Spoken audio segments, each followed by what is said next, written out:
Hello everybody, कैसे हैं आप सभी। मैं उम्मीद करता हूं कि आप सभी स्वस्थ होंगे, सुरक्षित होंगे, मस्त होंगे और व्यस्त होंगे और अपने अपने एग्जाम्स के लिए प्रिपरेशन कर रहे होंगे। और आप लोगों का एग्जाम प्रिपरेशन और भी बेहतर हो, इसके लिए मैं भी अपनी ओर से प्रयास कर रहा हूं। और आज का जो ये वीडियो सेशन है, इसमें हम लोग BEGS 185 बुक को डिस्कस करेंगे। बुक का क्या नाम है? BEGS 185। ठीक है। और इसका जो टाइटल है शायद इंग्लिश लैंग्वेज टीचिंग है। अभी तो हम लोग इसको डिस्कस करेंगे ही, लेकिन इससे पहले मैं आप लोगों से कुछ इन्फॉर्मेशन शेयर करना चाहता हूँ। तो सबसे पहला इन्फॉर्मेशन तो ये है दोस्तों कि ये जो इग्नू टिप्स असाइनमेंट आप लोगों को दिख रहा है, ये पहले अंशु पब्लिशर्स का नाम हुआ करता था, लेकिन अब IGNOU tips assignment Anshu publishers हो चुकी है। तो आप लोग इग्नू टिप्स असाइनमेंट नहीं बल्कि किसी भी सोशल मीडिया प्लेटफॉर्म पर इस चैनल को, या यूट्यूब पर या FB पर या इंस्टा पर या वेबसाइट वगैरह कहीं पर भी आप इस चैनल को अंशु पब्लिशर्स के नाम से ढूंढेंगे। और ये छोटा सा है, लाइक कमेंट शेयर सब्सक्राइब ये सब तो आप लोग देख लीजिएगा, ठीक है। जो आप लोगों को सही लगे आप लोग कर लीजिएगा। चलिए आगे, एक छोटा सा एडवर्टीजमेंट है इस पेज में कि इग्नू टिप्स असाइनमेंट, या फिर यूँ कह लें कि अंशु पब्लिशर्स, वर्तमान में जो अंशु पब्लिशर्स है, ये इन सब चीज़ों में डील करती है। ठीक है, आपको चाहिए तो आप या तो वेबसाइट पे विजिट करके ले सकते हैं, या व्हाट्सएप कर सकते हैं इन दोनों नंबर्स पे, या फिर मेल कर सकते हैं ansupublishers@gmail.com पे। इतनी बातें क्लियर। अब चलते हैं सीधे मुद्दे पर। हमारा जो आज का डिस्कशन का टॉपिक है उस पर आते हैं। तो आज हम लोगों को डिस्कस करना है BEGS 182 इंग्लिश लैंग्वेज टीचिंग, इसका नाम है। और इसमें हम लोग देखेंगे gas paper, sample paper, notes और प्रीवियस ईयर पेपर का एनालिसिस हम लोग करेंगे इस वीडियो सेशन के अंदर। मैं आप लोगों को बता दूं, टोटल 2 वीडियो सेशन आएंगे और 2 वीडियो सेशन में हम लोग इस पूरे बुक को खत्म करने की कोशिश करेंगे। और इसमें हम लोग इंपॉर्टेंट क्वेश्चंस और प्रीवियस ईयर क्वेश्चन को अच्छे से डिस्कस करेंगे। अब हमारी स्क्रीन पर पहला क्वेश्चन है जिसको हम लोगों को आज डिस्कस करना है। तो क्वेश्चन है कि describe different learning styles and preferences. And हम इसको इस तरीके से भी कह सकते हैं, describe Neil Fleming's VARK model और VAK model of student learning. तो क्वेश्चन है कि बताइए किसके बारे में? डिफरेंट लर्निंग स्टाइल्स, विभिन्न तरीके के जो सीखने के शैली हैं, पढ़ने के जो शैली हैं, उसके बारे में बताइए। और बताइए हमें कैसे किस शैली को प्राथमिकता देनी चाहिए, मतलब पढ़ने लिखने की जो शैली है उसमें से किस शैली को प्राथमिकता देनी चाहिए। या फिर इनडायरेक्टली हम ये कह सकते हैं कि जो नील फ्लेमिंग्स हैं उसका जो वाक मॉडल है स्टूडेंट लर्निंग का, उसको डिस्क्राइब कीजिए, उसको डिस्कस कीजिए। ठीक है। तो लर्निंग स्टाइल का मतलब क्या होता है? सबसे पहले तो हम ये जानेंगे कि ये लर्निंग स्टाइल का मतलब क्या होता है। इसका मतलब होता है सीखने की शैली। ठीक है। तो हमें आज यही डिस्कस करना है कि सीखने की शैली क्या है, सीखने का तरीका क्या है। तो the term learning style speaks to the understanding that every student learns differently technically and individuals. Learning style refers to the preferential way in which the student absorbs, process, comprehends and retain information. तो ऐसा है भैया कि जो learning style है, इसका मतलब होता है कि प्रत्येक छात्र जो है वो अपने अपने तरीके से हर बातों को सीखता है, हर पॉइंट्स को सीखता है, समझता है। टेक्निकली हम ये कह सकते हैं कि प्रत्येक जो लर्नर होता है, प्रत्येक जो शिक्षार्थी होता है, प्रत्येक जो विद्यार्थी होता है, वो हर बात को अलग तरीके से, हर पॉइंट को अलग तरीके से खुद में एब्जॉर्ब करता है, मतलब खुद में अवशोषित करता है, खुद में प्रोसेस करता है और खुद में समझने की कोशिश करता है। और जो जो उन्होंने समझा है उसको वो अपने अंदर रिटेन करने की कोशिश करता है, मतलब अपने अंदर समाने की कोशिश करता है।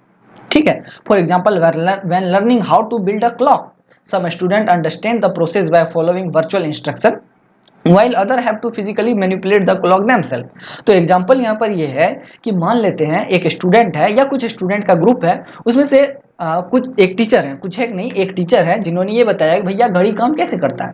तो कुछ स्टूडेंट ऐसे हैं उस ग्रुप में जो कि सिर्फ और सिर्फ सुनकर या टीचर ने जो बताया उसको देखकर समझ गए, जबकि कुछ ऐसे भी स्टूडेंट हैं उसमें से जिनको आवश्यकता पड़ती है कि वो खुद से हाथों में घड़ी ले, उसको देखें, उसको समझने की कोशिश करें, तब वो समझते हैं कि टीचर ने उन्हें क्या समझाया। तो ये है कि अलग अलग स्टूडेंट अलग अलग तरीके से बातों को सीखते हैं, अलग अलग तरीके से वो समझते हैं, शिक्षा को समझते हैं। जो एजुकेशनल फैक्ट्स हैं, जो एजुकेशनल कॉन्सेप्ट हैं, वो उन्हें अलग अलग तरीके से सीखते हैं और समझते हैं। जैसे मैं आपको एक एग्जांपल दे रहा हूँ, मैं खुद की बात कर रहा हूँ, मैं आप लोगों से इतनी सारी बातें कर रहा हूँ। तो आप में से कुछ स्टूडेंट ऐसे होंगे जो कि मेरे बोलने से ही समझ गए होंगे कि लर्निंग स्टाइल क्या है। लेकिन कुछ स्टूडेंट ऐसे भी होंगे जिनको अब तक समझ में नहीं आया होगा, तो उसके लिए आप क्या करेंगे? तो उसके लिए या तो आप बुक की मदद लेंगे, बुक में जा करके देखेंगे कि लर्निंग स्टाइल क्या है, आप बुक को पढ़ के समझने की कोशिश करेंगे और मैंने जो बताया है उसको आप मैच करेंगे उससे, और तब आपको रियलाइज होगा कि हाँ सर ने जो बातें बताई वो सही है। तो कुछ लोगों ने तो सीधा सुन के समझ लिया, कुछ लोगों ने क्या किया, पहले उसको सुना, मतलब मेरी मेरी तरफ से जो बातें कही गई उसको सुना, फिर उसको बुक में जा करके मैच किया और तब रियलाइज किया कि हाँ जो सर ने बताया दैट इज करेक्ट।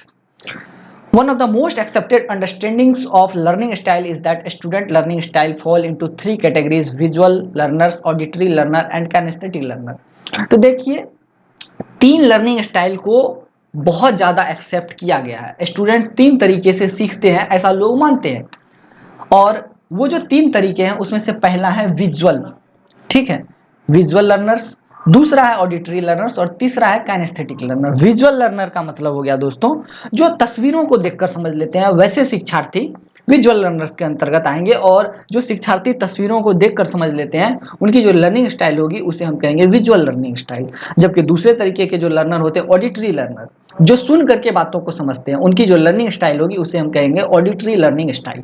जैसे आप लोग सुन के बातों को समझ रहे हैं तो ये ऑडिटरी लर्निंग स्टाइल है। कुछ लोग सुनने के साथ साथ वीडियो में, जो वीडियो आप लोगों को यूट्यूब पर अभी दिख रही होगी, उसमें क्या होगा कि आप लोग कुछ पॉइंट्स को, लाइन्स को पढ़ रहे होंगे, तो वो लोग क्या हो गए, विजुअल लर्नर्स के अंदर आ गए, ठीक है। और कुछ लोग होते हैं काइनेस्थेटिक लर्नर, जो कि ना सुन के ना देख के बातों को समझते हैं, बल्कि उसको फील करके समझते हैं, संवेदना से समझते हैं। जैसे घड़ी वाला एक एग्जांपल मैंने ऊपर आप लोगों को दिया था कि घड़ी को देख करके, घड़ी को छू करके कुछ लोग घड़ी के कार्य करने के तरीके को समझते हैं, तो वैसे लर्नर को हम क्या कहेंगे, काइनेस्थेटिक लर्नर के अंतर्गत रखेंगे, और उनकी जो लर्निंग स्टाइल होगी that will be known as kinaesthetic learning style, ठीक है। These learning styles are found within educational theorist Neil Fleming's VARK model of student learning. तो ये जो लर्निंग स्टाइल है ना, ये जो अभी मैंने आप लोगों से चर्चा की है, तो ये लर्निंग स्टाइल किसने दी थी? तो एक एजुकेशनल थ्योरिस्ट थे, एक शिक्षाविद थे, बड़े शिक्षाविद थे, उन्होंने दी थी, और उनका नाम था नील फ्लेमिंग, ठीक है। नील फ्लेमिंग जो बड़े शिक्षाविद थे, उन्होंने इन तीनों लर्निंग स्टाइल को दिया था। हालांकि मैं आपको एक बात बता देता हूं दोस्तों, नील फ्लेमिंग ने बार्क मॉडल दिया था, ये बार्क मॉडल दिया था, एक सेकेंड। तो बार्क में वी का मतलब हुआ विजुअल, ए का मतलब हुआ ऑडिटरी, आर का मतलब हुआ रीडिंग एंड राइटिंग, और के का मतलब हुआ काइनेस्थेटिक। तो वाइडली जो एक्सेप्टेड है वो भी हो गया विजुअल, ए हो गया ऑडिटरी और के हो गया काइनेस्थेटिक। रीड एंड राइट ये एक नॉर्मल लर्निंग स्टाइल है जिसका प्रयोग हर कोई करता है, ठीक है। तो इसको वार्क मॉडल में नहीं रखा गया, इसीलिए कुछ लोग ये जो नील्स फ्लेमिंग है इनके वार्क मॉडल को वाक मॉडल के नाम से भी जानते हैं। वार्क मॉडल बोल ले या फिर इन्हें वाक मॉडल भी बोल ले, क्योंकि ये जो रीडिंग और राइटिंग वाला पर्पस है, या जो रीडिंग राइटिंग का लर्निंग स्टाइल, ये मोस्ट कॉमन है, हर बच्चे को ये करना ही पड़ता है, ठीक है। लिखना और पढ़ना ये करना पड़ता है, तो इस वजह से इसको लर्निंग स्टाइल के अंदर नहीं भी रखा जाता, क्योंकि कुछ लोग क्या होते हैं, जैसे कि पढ़ने के लिए नहीं, कुछ लोग सीखने के लिए है ना, पढ़ते लिखते नहीं है। जैसे अब कोई ऑफिशियल नोटिफिकेशन आया, जैसे मैं आपको एक बता, किसी ऑफिस में कोई डीएमएसपी वगैरह का ऑफिस है, उसके अंदर कोई लेटर आया लिखित फॉर्मेट में, तो उनका उद्देश्य उसको पढ़ना नहीं होगा, ठीक है, बल्कि उसमें से इंफॉर्मेशन कलेक्ट करना होगा कि हाँ भैया ये लेटर आया, इसका क्या काम है, किस रीजन से आया, वगैरह वगैरह, ठीक है। जैसे भारत सरकार की ओर से कोई गजट जारी किया गया, किसी डीएम ऑफिस में उसको भेजा गया, तो डीएम ऑफिस में जो डीएम साहब होंगे वो उसको पढ़ के क्या करेंगे, समझेंगे, क्या समझने को बैठेंगे कि हाँ भैया इससे हमको कुछ जानकारी, ज्ञान लेना, ज्ञान नहीं लेंगे, वो उससे वो इन्फॉर्मेशन कलेक्ट करेंगे ताकि उस इन्फॉर्मेशन को वो डिस्ट्रिक्ट में लोगों पे इम्प्लीमेंट कर सके। तो ठीक है, तो रीडिंग एंड राइटिंग को मतलब अभी के दौर में उतना भाव नहीं दिया जा रहा है, बल्कि वाक मॉडल, विजुअल, ऑडिटरी और काइनेस्थेटिक को भाव ज़्यादा दिया जा रहा है, ठीक है। आई होप इन सभी बातों को अब आप लोग समझ लेंगे, ठीक है। तो वार्क मॉडल ये कहता है कि student have different approaches to how they process information, refer to as preferred learning modes. The main ideas of work are outlined in learning or styles again working up the right tree Fleming Baum 2006। तो वार्क model ये कहता है कि भैया देखिए student का अपना अपना अप्रोच है, हर स्टूडेंट का समझने का एक अपना अप्रोच है, और उसी अप्रोच के माध्यम से, उसी तरीके के माध्यम से वो इंफॉर्मेशन को प्रोसेस करते हैं, ठीक है। और इस तरीके को, इस अप्रोच को हम क्या कहेंगे, प्रीफर्ड लर्निंग मोड्स के नाम से जानेंगे, ठीक है। तो स्टूडेंट प्रीफर्ड लर्निंग मोड जो है उसमें क्या होता है कि हर एक स्टूडेंट के सीखने का एक अलग बिहेवियर होता है, एक अलग नेचर होता है, और उसमें वो अलग अलग बातों को सीखते हैं। Student preferred learning mode should be matched with appropriate learning strategy, और जो स्टूडेंट का जो लर्निंग स्टाइल्स है उसको मैच होना चाहिए, उसका मैच होना चाहिए एक अप्रोप्रिएट लर्निंग स्ट्रेटजी से। जैसे मैं आपको एक एग्जांपल बताता हूँ।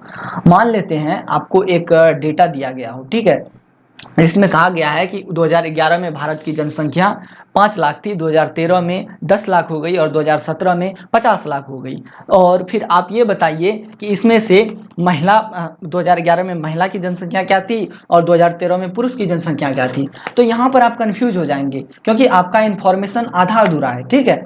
तो इस आधे अधूरे इन्फॉर्मेशन को पूरा करना पड़ेगा, तभी आपको समझ में आएगा कि भैया इसमें इन्फॉर्मेशन कहाँ और हमें क्या खोजना है। तो यहाँ पर मैं कहने की कोशिश कर रहा हूँ कि हर एक स्टूडेंट के लर्निंग मोड में वहाँ क्या होता है कि एक डिफिनिट और एक अप्रोप्रिएट लर्निंग स्ट्रेटजी को फॉलो करना होता है, ताकि ज़्यादा से ज़्यादा इन्फॉर्मेशन को, ज़्यादा से ज़्यादा नॉलेज को गेन किया जा सके। I hope all this things are clear now. ठीक है, चलिए चलते हैं नेक्स्ट स्लाइड पे। तो नेक्स्ट स्लाइड है सेंसरी प्रेफरेंस, वाक मॉडल या डिस्क्राइब सेंसरी प्रेफरेंस। तो ये जो वाक मॉडल है ना दोस्तों, इसी को हम लोग सेंसरी प्रेफरेंस भी कह सकते हैं। ठीक है, सेंसरी प्रेफरेंस। अब आपके मन में ये क्वेश्चन उठ सकता है कि सेंसरी प्रेफरेंस ही क्यों बोलेंगे। तो आपसे एक क्वेश्चन है मेरा दोस्तों कि आप लोगों ने साइंस में 5th स्टैंडर्ड से पढ़ रखी होगी सेंस ऑर्गन, ठीक है, आई, ईयर, नोज, टंग और स्किन। तो ये 5 सेंस ऑर्गन है, ठीक है। अब मैं आपको एक बात बताता हूँ, वार्क मॉडल जो है, या जिसे हम वाक मॉडल कहेंगे, ठीक है, वाक मॉडल भी मतलब विजुअल, देखकर या देखने योग्य कह लीजिए इसको, ठीक है। उसके बाद ए मतलब ऑडिटरी, सुनने योग्य, ठीक है, और के मतलब काइनेस्थेटिक, मतलब ये हो गया संवेदना, ठीक है, ये हो गया संवेदना। अब मैं आपको एक रिलेशन स्टेब्लिश करके दिखाता हूँ। विजुअल मतलब देखने योग्य, हम देखते किससे हैं भैया, अपनी आंखों से, ठीक है, ये क्लियर। यहाँ पर आई लिखा हुआ है, देख लीजिए आप लोग। और ऑडिटरी सुनने योग्य, सुनते किससे हैं, अपने कान से, ठीक है। और काइनेस्थेटिक संवेदना, फील किससे करते हैं, अपने स्किन से करते हैं ना भैया। तो हम ये कह सकते हैं कि ये जो वाक मॉडल है, जो नील फ्लेमिंग्स का जो वाक मॉडल है, ये कहीं ना कहीं हमारे बॉडी का जो सेंस ऑर्गन है उससे लिंक होता है। इसी वजह से इस वाक मॉडल को सेंसरी प्रेफरेंस भी हम कहते हैं, ठीक है। इसीलिए मैंने यहाँ पर एक रेड कलर में यहाँ पर देख लीजिए आउटलाइन किया है क्वेश्चन को, डिस्क्राइब सेंसरी प्रेफरेंस। अगर आपसे पूछे कि सेंसरी प्रेफरेंस के डिस्क्राइब कीजिए या सेंसरी प्रेफरेंस के बारे में बताइए, तो आपको सेम वाक मॉडल को ही बताना है, वॉक मॉडल को ही डिस्क्राइब करना है, तो आपका काम हो जाएगा। अब क्यों करना है वो भी मैंने आपको बता दिया, क्योंकि ये जो वाक मॉडल है ये कहीं ना कहीं हमारे बॉडी के सेंस ऑर्गन से लिंक है। जैसे विजुअल, ऑडिटरी और काइनेस्थेटिक, ये हमारे आई, ईयर और स्किन से लिंक है। तो इस वजह से क्या होगा कि हम सेंसरी प्रेफरेंस और वाक मॉडल को एक ही तरीके से स्टडी करेंगे। तो आई होप इन सभी बातों को अब आप लोग समझ गए होंगे। यहाँ पर वही बात लिखी गई है, ठीक है, और कुछ नहीं लिखा गया है। यहाँ पर लिखा गया identifying your student as visual, auditory, reading, writing, kinaesthetic learner and aligning your overall curriculum with these learning styles will prove to be beneficial for your entire classroom. Keep in mind, sometime you might find that it is a combination of all three sensory modalities that may be the best option, although allowing a student to access information in terms they are comfortable with, which will increase their academic confidence. तो ऐसा है भैया, यहाँ पर ये कहने की कोशिश की जा रही है कि कोई भी टीचर, एज अ टीचर मान लेते हैं आप एक शिक्षक हैं, तो आपको ये पहचानना होगा कि आपके जो बच्चे हैं, आपके जो शिक्षार्थी हैं, जो आपसे शिक्षा ग्रहण कर रहे हैं, वो किस लर्निंग स्टाइल को फॉलो कर रहे हैं। क्या वो सुनकर समझ रहे हैं, क्या वो देखकर समझ रहे हैं, क्या वो फील करके समझ रहे हैं। अगर एज अ टीचर आपको ये पता होगा कि आपके बच्चे, आपके छात्र किस तरीके से सीख रहे हैं, तो आप अगर उस मेथड को फॉलो करेंगे तो ये आपके लिए और आपके स्टूडेंट दोनों के लिए बेनिफिशियल होगा। तो इन सभी बातों को ध्यान में रख करके कभी कभी क्या होता है कि काफ़ी अच्छी शिक्षा जो है या काफ़ी अच्छे नॉलेज जो है वो स्टूडेंट को डिलीवर किए जा सकते हैं। और कभी कभी किसी किसी सिचुएशन में क्या होता है कि सारे ही मीडियम्स को, सारे ही लर्निंग स्टाइल को फॉलो करने से स्टूडेंट ज़्यादा सीखते समझते हैं। ठीक है, आई होप इन सभी बातों को अब आप लोग समझ गए होंगे। यहाँ पर लर्निंग स्टाइल है, देखिए विजुअल, विजुअल मतलब हो गया देखकर, उसके बाद यहाँ पर हो गया ऑडिटरी, ऑरल जिसको बोल सकते हैं, ऑडिटरी या ऑरल एक ही हो गया, ठीक है, ऑडिटरी या ऑरल सुनकर। उसके बाद काइनेस्थेटिक फील करके, और इसके बाद रीड एंड राइट लिख करके और पढ़ करके। ठीक है, अभी मैं आपको एक बहुत ही सटीक और बहुत ही अच्छा सा एग्जाम्पल देता हूँ। ठीक है, बहुत ही तगड़ा वाला, इसमें और कुछ बताने की आवश्यकता नहीं पड़ेगी, ये जो यहाँ पर सारी चीजें लिखी गई हैं ये तुरंत आप समझ जाएंगे। देखिए मैं आपको एक एग्जाम्पल देता हूँ कुछ इस तरीके से। मान लेते हैं कि आपको लिखने को कहा गया, ठीक है, आप कितना लिखेंगे, आपको बोला गया कि आप लिखिए 50 पेज लिखिए। ठीक है, सॉरी यहाँ रीड कर दिया मैंने, मिस्टेक हो गया, माय मिस्टेक, यहाँ रीड नहीं, आप सबसे पहले राइट लेते हैं, राइटिंग। राइटिंग सबसे पहले आपने लिखा, आपको कहा गया कि भैया आप 50 पेज लिख करके आप इस चैप्टर को समझ लीजिए। तो यकीन मानिए कि आप 5 पेज लिखते लिखते आप परेशान हो जाएंगे और बोलेंगे कि सर हमसे ना हो पाएगा। तो ये जो writing method of learning style है, ठीक है, इसमें थोड़ी परेशानी है। ठीक है, और ये सबसे बोरिंग मेथड है लर्निंग स्टाइल का, आप इसमें बोर हो जाएंगे। राइटिंग स्टाइल समझ गए, दूसरे स्टाइल पर आते हैं, और दूसरा नहीं, राइटिंग का ही एक सब स्टाइल है जिसे हम कहते हैं रीडिंग। ठीक है, तो आपको या तो लिखने को कहा गया या खुद पढ़ने को कहा गया। ठीक है, कि भैया आपको ये 10 पेज पढ़ने हैं और आप 10 पेज को पढ़ के आप सारी बातों को समझ जाएंगे। यकीन मानिए आप 2-4 पेज पढ़ने के बाद बोलेंगे सर हमसे ना हो पाएगा, आप खुद पढ़ लीजिए। तो ये जो रीडिंग और राइटिंग वाला मेथड है, या रीडिंग और राइटिंग वाला जो लर्निंग स्टाइल है, ये बहुत ही पुराना स्टाइल है, और इसमें बच्चे है ना कम समझते हैं और इंटरेस्ट भी नहीं दिखाते हैं। जबकि अब हम इससे एक स्टेप आगे बढ़ते हैं। ठीक है, अब इससे एक स्टेप आगे बढ़ते हैं तो हम क्या करते हैं, सुनने का काम करते हैं। ठीक है, जैसे आप अभी मेरी बातों को सुन रहे हैं, तो यहाँ पर ना आपको लिखना है ना आपको पढ़ना है, केवल और केवल सुनना है। और यकीन मानिए आप 1 घंटा में, अगर मान लेते हैं मेरा लेक्चर 1 घंटे का हुआ, तो आप कम से कम 40 मिनट तो काट के, बढ़ा के, इधर उधर करके देख ही लेंगे। ठीक है, तो ये क्या हो गया, रीडिंग और राइटिंग से थोड़ा अच्छा सा मेथड हो गया, जिसमें कि आपको केवल और केवल सुनना है। अब इससे भी एक स्टेप आगे चलते हैं और एक एडवांस्ड स्टेप पर चलते हैं, जिसमें कि विजुअल दिखाया जाता है और देख करके सिखाया या समझाया जाता है। जैसे मैं भी आपको समझा रहा हूँ, बता रहा हूँ। इसमें क्या है कि कुछ स्टूडेंट ऐसे भी होंगे जो कि ये जो स्लाइड लिखी हुई है इसको यूट्यूब पर देख रहे होंगे वीडियो स्क्रीन के अंदर, तो वो देख करके भी समझ रहे होंगे कि इन लाइनों का क्या मतलब है और सर क्या बता रहे हैं। ठीक है, तो ये क्लियर हो गया। अब इससे भी आगे चलते हैं, तो उसमें क्या होता है, काइनेस्थेटिक मेथड, जिसमें कि फील किया जाता है। अब फील करने वाली बात तो मैं अभी तुरंत नहीं समझा पाऊंगा, क्योंकि फीलिंग का तो अभी मेरे पास कोई एग्जांपल है नहीं। हाँ, लेकिन मैं मूवी के माध्यम से एक एग्जांपल देता हूँ आपको। एक एग्जांपल मैं और आप लोगों के लिए सेट कर रहा हूँ। जैसे कि ये रीडिंग राइटिंग को छोड़ देते हैं, सुनने की बात करते हैं। आपको दादी नानी बचपन में कहानी सुनाती होगी, आप जब सोने जाते होंगे तो आपको दादी नानी कहानी सुनाती होगी, कहानी आपको बहुत अच्छे से याद रहती है। एम आई राइट? सॉरी, मिस्टेक हो गया, डकार मार दी मैंने। चलिए मुद्दे पर आते हैं। तो आपको दादी नानी कहानियां सुनाती होंगी और आपको वो अब तक याद होगा। अभी आप 20, 22, 25 साल के हो गए होंगे, आपको वो कहानियां अब तक याद होंगी। ठीक है, तो ये क्या हो गया, एक अच्छा मेथड हुआ, जिसे हम क्या कहेंगे, ऑडिटरी। अब आगे बढ़ते हैं। अब अगला जो मेथड है उसमें हम कहते हैं विजुअल। आप मूवी देखने जाते हैं ना भैया, विजुअल, आप मूवी देखते हैं, कैसे याद रहती है आपको, सारी चीजें याद रहती है आपको लाइन बाय लाइन।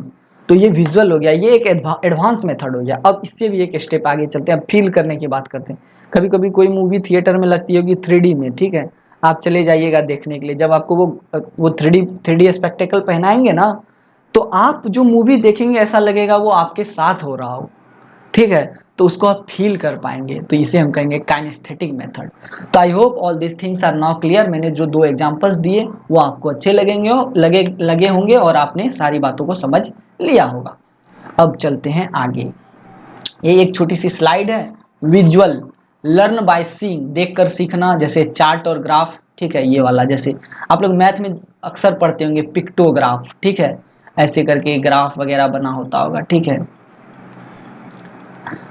और उसके बाद आप लोग ऐसे ऐसे करके ये वाला ऐसे करके सर्किल डायग्राम वगैरह के माध्यम से सीखते होंगे।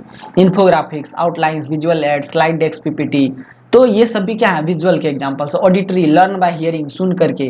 पॉडकास्ट, यूट्यूब पे भी ये जो वीडियो है ना, ये यूट्यूब पे पॉडकास्ट होगी, सुन करके समझना। वर्बल इंस्ट्रक्शन, देख करके, ये जो देख करके या सुन करके, वर्बल आप ये कह सकते हैं कि मौखिक, सॉरी वर्बल नहीं, विजुअल होता है देखना, तो वर्बल इंस्ट्रक्शन सुन करके जो मैं इंस्ट्रक्शन आपको दे रहा हूँ आप समझ रहे होंगे। डिस्कशन, जो डिस्कशन मैं आपसे कर रहा हूँ। रिकॉर्डिंग, ये रिकॉर्डिंग फॉर्मेट में भी आपके लिए अवेलेबल रहेगी, तो ये सारे क्या होंगे, सुन करके समझना, ठीक है।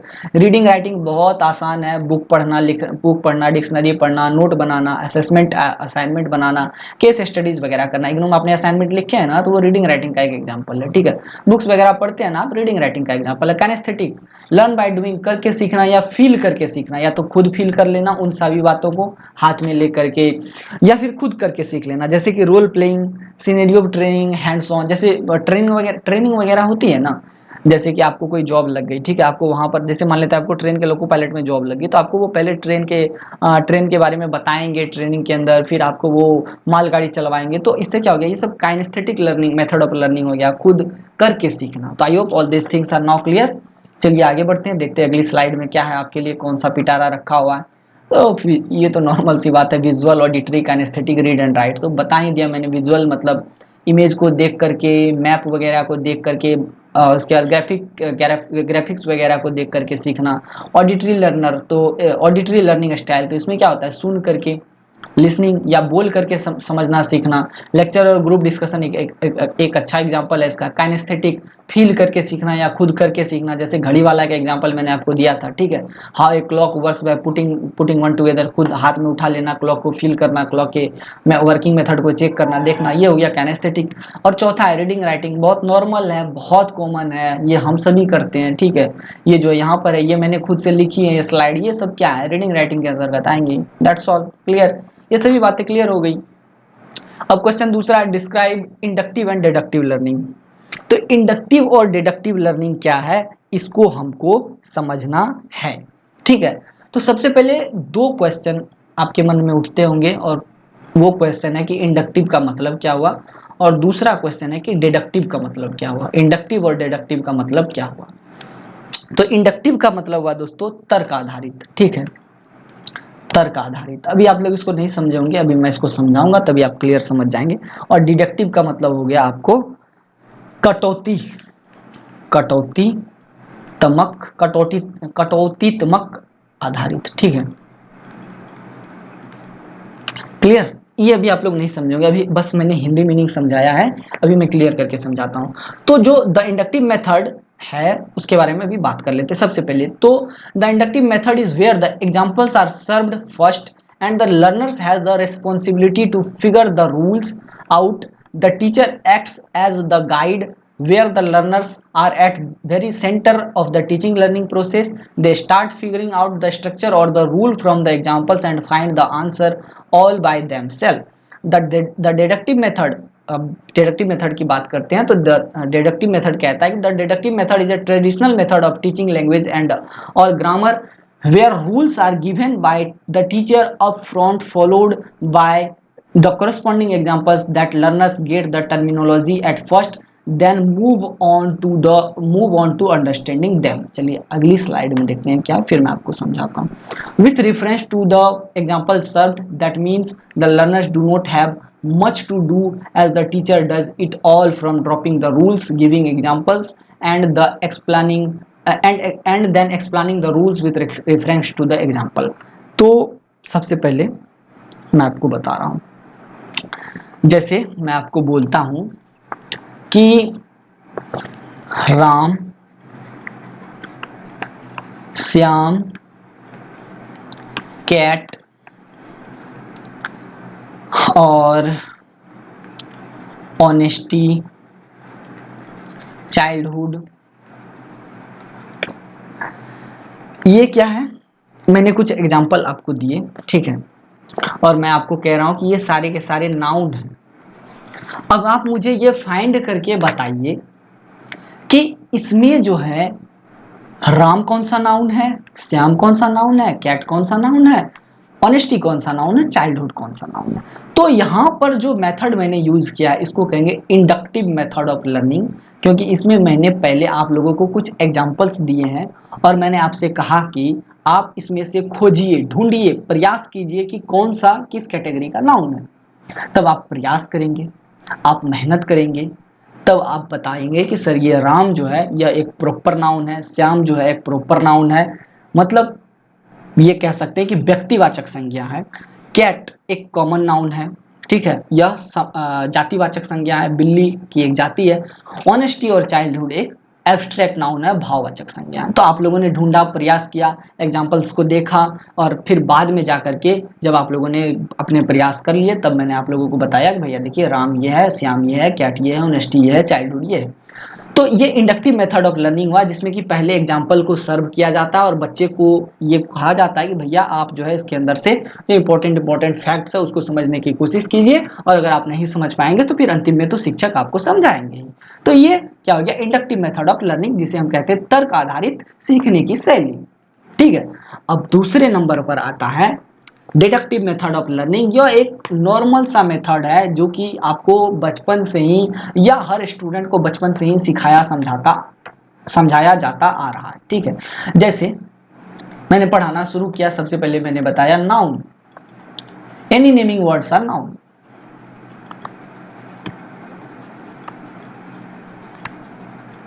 कोई भी नाम वाले शब्द को हम नाउन कहेंगे। Example Ram, Geeta, cat, dog, soldiers. तो यहाँ पर जो मेथड है इसे हम डिडक्टिव मेथड ऑफ लर्निंग कहेंगे क्योंकि यह एक ट्रेडिशनल मेथड ऑफ लर्निंग है। इसमें पहले कॉन्सेप्ट को बताया गया है कि नाउन किसे कहते हैं और फिर बाद में शिक्षक ने एग्जाम्पल भी दे दिया। तो यह ऐसा मेथड है जिसमें कि ज़्यादा कुछ प्रयास करने की आवश्यकता नहीं होती है और शिक्षक लगभग सारी चीज़ें बच्चे को बता देते हैं। ठीक है, तो ऐसे मेथड को हम क्या कहेंगे, डिडक्टिव मेथड ऑफ लर्निंग। इसमें सीखने को बहुत ज़्यादा कुछ होता नहीं है। ठीक है, बच्चे जो है वो शिक्षक से बस समझ लेते हैं और बच्चे खुद प्रयास नहीं करते, तो इसे हम डिडक्टिव मेथड ऑफ लर्निंग कहेंगे और it is a traditional way of learning. ठीक है, I hope all this things are now clear, all this points are now clear and you will answer your question in your examination. ठीक है, चलिए इन सभी चीजों को मिटाते हैं, देखते हैं अगली स्लाइड में क्या है। तो the next question is describe about convergent and divergent thinking. तो यहाँ पर कन्वर्जेंट थिंकिंग क्या है, डाइवर्जेंट थिंकिंग क्या है, इसे भी तो बताना होगा भैया। तो चलिए मैं इसको पहले बताता हूँ कि कन्वर्जेंट और डाइवर्जेंट क्या है। ठीक है, एक सेकंड का वक्त दे दीजिए मेरे को, मैं थोड़ा पानी पी लूँ। तो चलिए अब डिस्कस कर लेते हैं, मैंने पानी अब पी लिया है। तो सबसे पहले हम बात करने वाले थे कि कन्वर्जेंट थिंकिंग क्या है और डाइवर्जेंट थिंकिंग क्या है। देखिए जैसे ही मैं आपको शब्दों को समझाऊंगा ना, इस वर्ड को समझाऊंगा, इन दोनों वर्ड्स को समझाऊंगा, आप लोग क्लियरली समझ जाएंगे कि कन्वर्जेंट थिंकिंग क्या है और डाइवर्जेंट थिंकिंग क्या है। तो चलिए पेन को ले लेते हैं। कन्वर्जेंट का मतलब होता है केंद्रीकृत, क्या होता है, या हम इसे कह सकते हैं एक बिंदु की ओर झुकाव।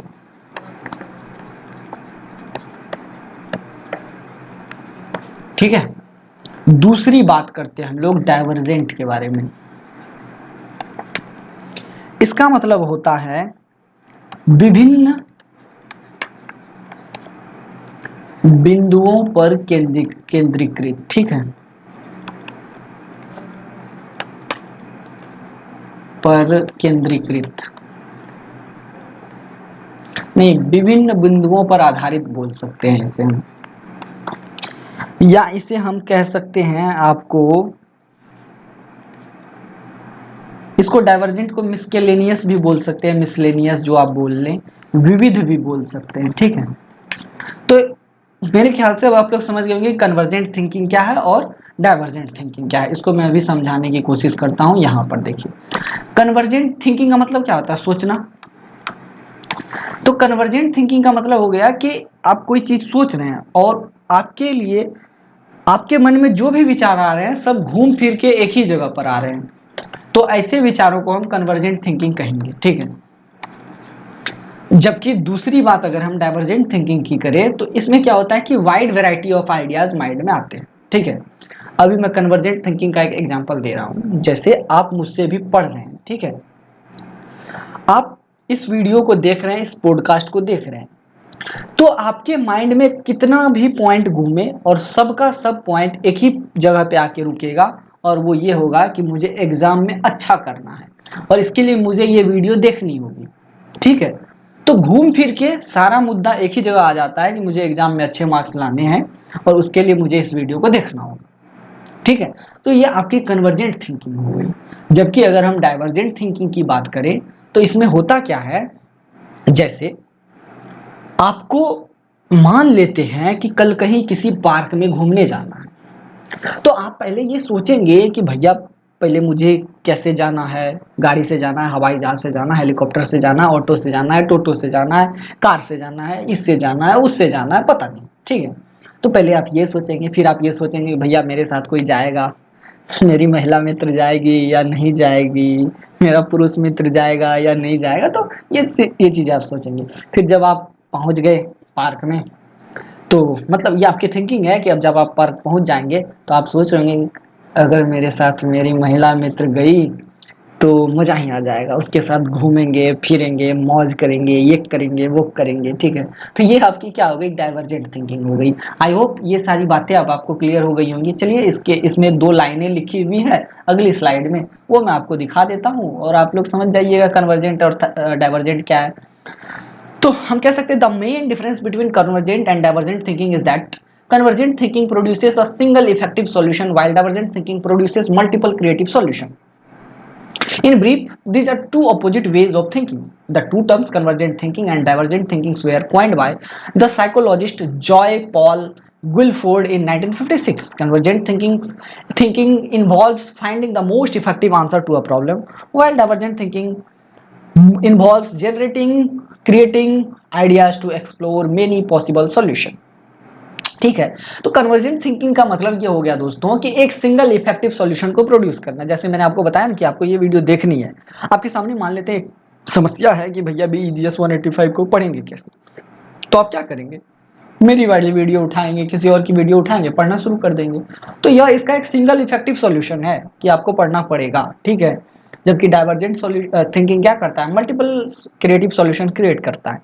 जैसे मैंने आपको बता दिया पार्क जाना है, कैसे जाना है, क्यों जाना है, ये सब क्या है, डाइवर्जेंट थिंकिंग का एग्जांपल है। और ये जो कन्वर्जेंट और डाइवर्जेंट थिंकिंग का जो आइडिया है, इसकी जो आइडियोलॉजी है, इसको प्रपोज की गई थी, इसको दिया गया था साइकोलॉजिस्ट जॉय पॉल गिलफोर्ड के द्वारा, और ये कब दिया गया था, 1956 में। I hope all this things are clear. Question number 4, describe theory of intelligence, describe Harvard Gardner's theory of multiple intelligence. तो क्वेश्चन है कि जो इंटेलिजेंस है, बुद्धिमत्ता है, इसकी थ्योरी को बताइए, या फिर इनडायरेक्टली हम ये कह सकते हैं कि हार्वर्ड गार्डनर जो थे उनकी एक थ्योरी थी मल्टीपल इंटेलिजेंस की थ्योरी, उसके बारे में बताइए। तो ये जो हार्वर्ड गार्डनर थे ये एक्चुअली हार्वर्ड यूनिवर्सिटी के थे और इन्होंने मूल रूप से 7 इंटेलिजेंस को आइडेंटिफाई किया था, 7 तरीके की बुद्धिमत्ता के बारे में बताया था। According to Gardner, this theory which emerged from cognitive search or research documents that extend to which a student possesses different kinds of minds and therefore learn, remember, perform and understand in different ways. In greater detail, the theory proposes that we are all able to know the world through language, logical mathematical analysis, spatial representation, musical thinking, the use of body to solve problems or to make things or understand of other individuals and understanding of ourselves. तो Harvard gardener जी ने कहा कि भैया देखिए, कोई भी चीज है, कोई भी स्टूडेंट है, वो मूल रूप से 7 तरीके के बुद्धिमत्ता को प्रदर्शित करता है और उसी 7 तरीके की बुद्धिमत्ता के बदौलत वो क्या करता है कि दुनिया को समझने की कोशिश करता है, सीखने की कोशिश करता है और हर पॉइंट को, दुनिया ही नहीं हर बातों को सीखने की कोशिश करता है। अगर हम ग्रेटर डिटेल में बात करें तो उन्होंने कहा कि हम इस संसार को कैसे जान सकते हैं, लैंग्वेज, भाषा के माध्यम से जान सकते हैं, लॉजिकल मैथमेटिकल एनालिसिस के माध्यम से जान सकते हैं, मतलब लॉजिक, तर्क और गणित के माध्यम से जान सकते हैं, कुछ रिप्रेजेंटेशन के माध्यम से जान सकते हैं, ठीक है। उसके बाद म्यूजिकल थिंकिंग, आप मान के चलिए म्यूजिकल मतलब संगीत के माध्यम से जान सकते हैं। तो इस तरीके से हम क्या करते हैं, अपने अपने आसपास की चीजों को जान सकते हैं। तो यहाँ पर द 9 मल्टीपल इंटेलिजेंस है। अभी तो मैंने बताया कि 7 मल्टीपल इंटेलिजेंस हार्वर्ड गार्डनर जी ने बताया था, फिर आगे कुछ होता है अभी मैं बताता हूँ। तो एक्चुअली क्या है ना कि हार्वर्ड गार्डनर जी ने कहा, क्या बोल रहा हूँ मैं, गार्डनर हार्वर्ड थे शायद, यही थे ना, एक सेकंड, हाँ हार्वर्ड गार्डनर या गार्डनर, हाँ सही है, माय मिस्टेक। तो उन्होंने कहा कि 7 इंटेलिजेंस है, ठीक है। पहले इन्होंने 7 इंटेलिजेंस को देखा और उसको उसके बारे में बताया, लेकिन बाद में क्या हुआ कि जब उन्होंने कुछ और रिसर्च किया तो उन्होंने पाया कि कुल 7 नहीं बल्कि कुल 9 तरीके के इंटेलिजेंस हैं, और इन्हीं इंटेलिजेंस के माध्यम से हर कोई, हर व्यक्ति सीखता है। तो पहला है वर्बल लिंग्विस्टिक इंटेलिजेंस, ठीक है। वर्बल मतलब मौखिक और भाषीय इंटेलिजेंस, ठीक है। मौखिक मतलब सुन के, ठीक है, या बोल के जो इंटेलिजेंस डेवलप होता है उसे हम वर्बल लिंग्विस्टिक इंटेलिजेंस कहेंगे, और इसके माध्यम से भी इंसान सीखता है, ठीक है। जैसे मैं बोल रहा हूँ, आप मेरी बातों को समझ रहे हैं, मेरी बातों में एक रिदम है, एक लय है, मैं कुछ साउंड निकाल रहा हूँ, तो ये वर्बल लिंग्विस्टिक इंटेलिजेंस का एक एग्जांपल है। मैथमेटिकल लॉजिकल इंटेलिजेंस की अब बात करते हैं, तो यह भी एक तरीका है जिसके माध्यम से हर स्टूडेंट, हर कोई सीखता है।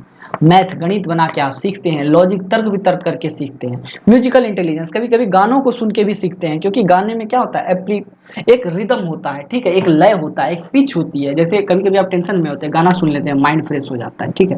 तो ये म्यूजिकल इंटेलिजेंस हो गया।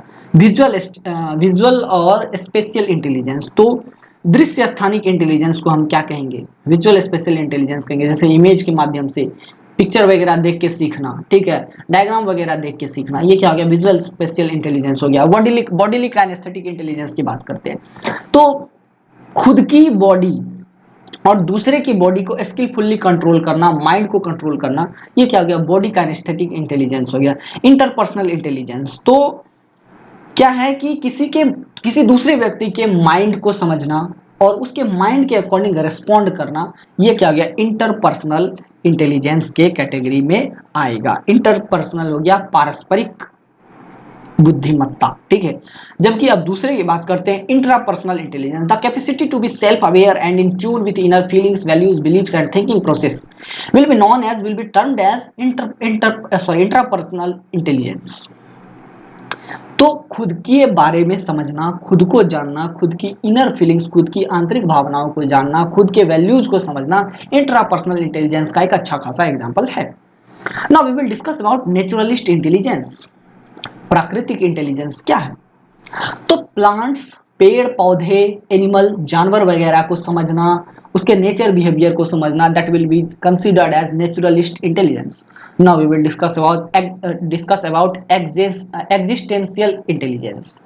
तो अस्तित्व का इंटेलिजेंस हम इसे क्या कहेंगे, existential intelligence, the sensitivity and capacity to tackle deep questions about human existence such as the meaning of life, why we die and how we go there will be considered as existential intelligence।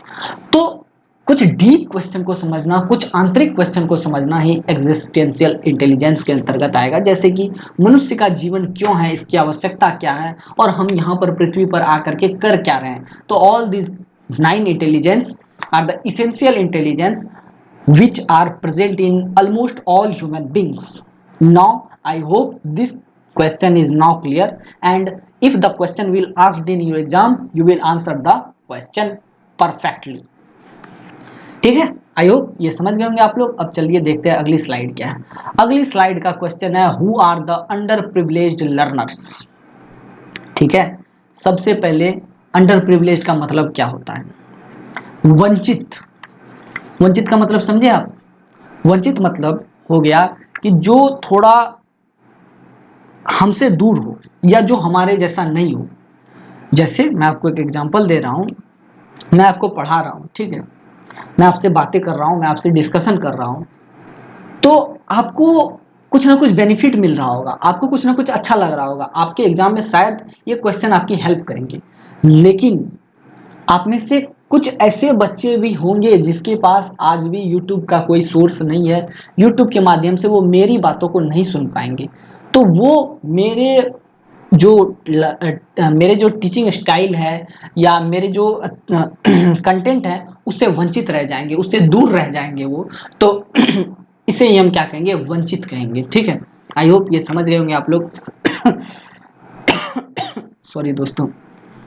तो वंचित का मतलब वो क्या हो गया, sorry, under privilege का मतलब क्या हो गया, वंचित या दूर या पहुंच से दूर, इसे ही हम वंचित कह सकते हैं। ठीक है, अब बताता हूं मैं आपको क्या है, मुद्दा क्या है। द टर्म अंडर प्रिविलेज और unreached is use to refer to the disadvantaged section of the people who are economically, socially और geographically backward. They are in unfavorable position compared to other sections of society since they do not have access to proper nutrition, proper health care and good educational facilities and skill development. This may be due to poverty, cultural disadvantage because they are an ethnic minority or being inaccessible areas or being inaccessible areas where facilities of schooling are not adequate. They have been referred to as deprived, psychosocially or psychologically deprived, culturally deprived, locationally deprived or socio-economically deprived due to a variety of reasons. They do not have to experience to gain knowledge, have a stunted communication system or have had a very limited interaction with the other in society, which keeps them at the fringes. तो देखिए दोस्तों, जो under privileged या unreached, वंचित या पहुंच से दूर लोग होते हैं, वो ऐसे लोग होते हैं जो कि समाज से थोड़ा हटके होते हैं, उनके साथ दुर्व्यवहार होता है, या वो एक तरीके से कुपोषित लोग होते हैं, या हम ये कह सकते हैं कि वो एक तरीके से गरीब लोग होते हैं, जो कि समाज में इकोनॉमिकली मतलब आर्थिक रूप से वीक होते हैं, गरीब होते हैं, सोशली सामाजिक रूप से वो कटे छटे होते हैं, और जियोग्राफिकली भौगोलिक रूप से वो कटे छटे होते हैं। अब देखिए, ऐसा इसलिए होता है क्योंकि उसके पास प्रॉपर न्यूट्रिशन का एक्सेस नहीं होता, उनके पास पर्याप्त मात्रा में भोजन वगैरह उपलब्ध नहीं होते हैं, पर्याप्त मात्रा में उससे भोजन, न्यूट्रिशन, पोषण इत्यादि की जानकारी नहीं होती है, पर्याप्त मात्रा में हेल्थ केयर फैसिलिटीज, जो स्वास्थ्य संबंधी सुविधाएं हैं वो उनके लिए अवेलेबल नहीं होती है, और अच्छी जो गुड एजुकेशन फैसिलिटीज है वो उनके लिए अवेलेबल नहीं होती। जैसे यूट्यूब के माध्यम से मैं आप लोगों को पढ़ा रहा हूँ, लेकिन कुछ ऐसे भी बच्चे होंगे अभी भी यूट्यूब से अनभिज्ञ होंगे, उनको पता भी नहीं होगा कि यूट्यूब पे स्टूडेंट को पढ़ाया जा रहा है, स्टूडेंट को बताया जा रहा है कि क्या क्या क्वेश्चन आ सकते हैं। ठीक है, तो ऐसे कैटेगरी के लोगों को हम अंडर प्रिविलेज्ड कैटेगरी में रखेंगे। और अगर ऐसे किसी छात्र को हम देखते हैं जो कि इस तरीके से सोशली, इकोनॉमिकली और जियोग्राफिकली वीक होते हैं और बैकवर्ड होते हैं, तो उन्हें हम अंडर प्रिविलेज्ड लर्नर की संज्ञा देंगे। ठीक है, या फिर उसे हम डिप्राइव्ड कह सकते हैं, साइको सोशियली डिप्राइव्ड कह सकते हैं, कल्चरली डिप्राइव्ड कह सकते हैं। तो देखिए, ये हो गया। अब देखिए, ये जो अंडर प्रिविलेज्ड होते हैं, वंचित होते हैं, इसके कई रीजन होते हैं, क्योंकि हो सकता है कि अंडर प्रिविलेज्ड लर्नर के पास एक अच्छा खासा कम्युनिकेशन सिस्टम नहीं हो, संचार का एक साधन नहीं हो, जैसे यूट्यूब वगैरह नहीं हो, या हो सकता है टीचर का एक्सेस नहीं हो, या फिर हो सकता है कि उन्हें समाज से वंचित कर दिया गया हो। जैसे मैं आपको एग्जांपल देता हूँ, आप लोगों ने मूवी में ट्राइब्स को देखा होगा, जनजाति को देखा होगा, जो जंगल में रहते हैं, फूल फल खाते हैं और फिर वो उसी से अपना जीवन यापन करते हैं, जंगल के लकड़ी वगैरह तोड़ते हैं और वही खा पी के वही मस्त पड़े रहते हैं। तो ये लोग क्या हो गए, अंडर प्रिविलेज्ड हो गए। तो what makes them underprivileged, question ये है कि underprivileged learners underprivileged बनते कैसे। तो इसके कुछ रीजंस हैं, there are some reasons behind it, and the first reason is poverty. Poverty is a major cause of disadvantage and backwardness. Due to lack of means, such learners are deprived of many experiences and opportunities. They may have working parents who have very little time to interact or talk to them. Moreover, the language repertoire of the parents can be very limited. Hence, the experience that a preschool child requires to become a good communicator, reader or writer are missing. Emergent experiences such as conversation with parents and those around, later knowledge, sound knowledge, access to the books and toys, stories and rhymes and songs, numerical knowledge, which are a part of any middle class child's life, are missing in the lives of these children. We can say that they are understimulated. तो poverty एक बड़ा reason होता है। Poverty का क्या मतलब है, गरीबी एक बहुत बड़ा रीजन होता है इस तरीके के अंडर प्रिविलेज्ड सेक्शन को पैदा करने के लिए, इस तरीके के डिसएडवांटेज के लिए, इस तरीके के वंचित स्वरूप के लोगों को पैदा करने के लिए।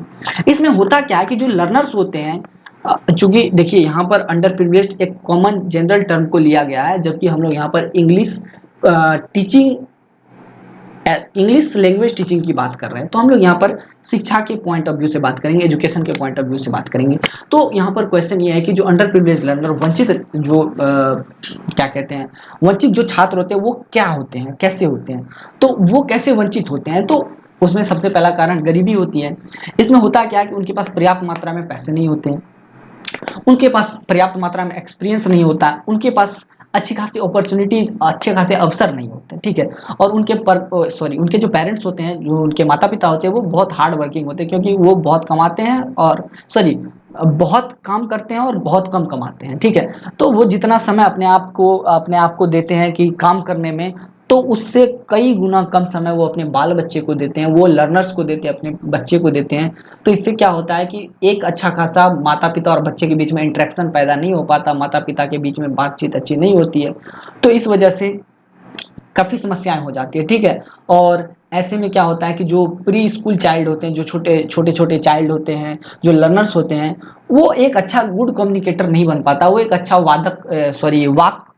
वक्ता नहीं बन पाता, वो अच्छा बोल नहीं पाता, वो अच्छा पढ़ नहीं पाता, वो अच्छा लिख नहीं पाता, ठीक है। तो ये समस्या होती है, ठीक है। कुल मिला के हम ये कह सकते हैं कि ये टोटली अंडर स्टिमुलेटेड होते हैं, ठीक है। मतलब इनको काफ़ी अंडर एस्टिमेट किया जाता है, मतलब हम ये कह सकते हैं कि इनको समाज में कोई वैल्यू दी नहीं जाती, क्योंकि ये गरीब होते हैं।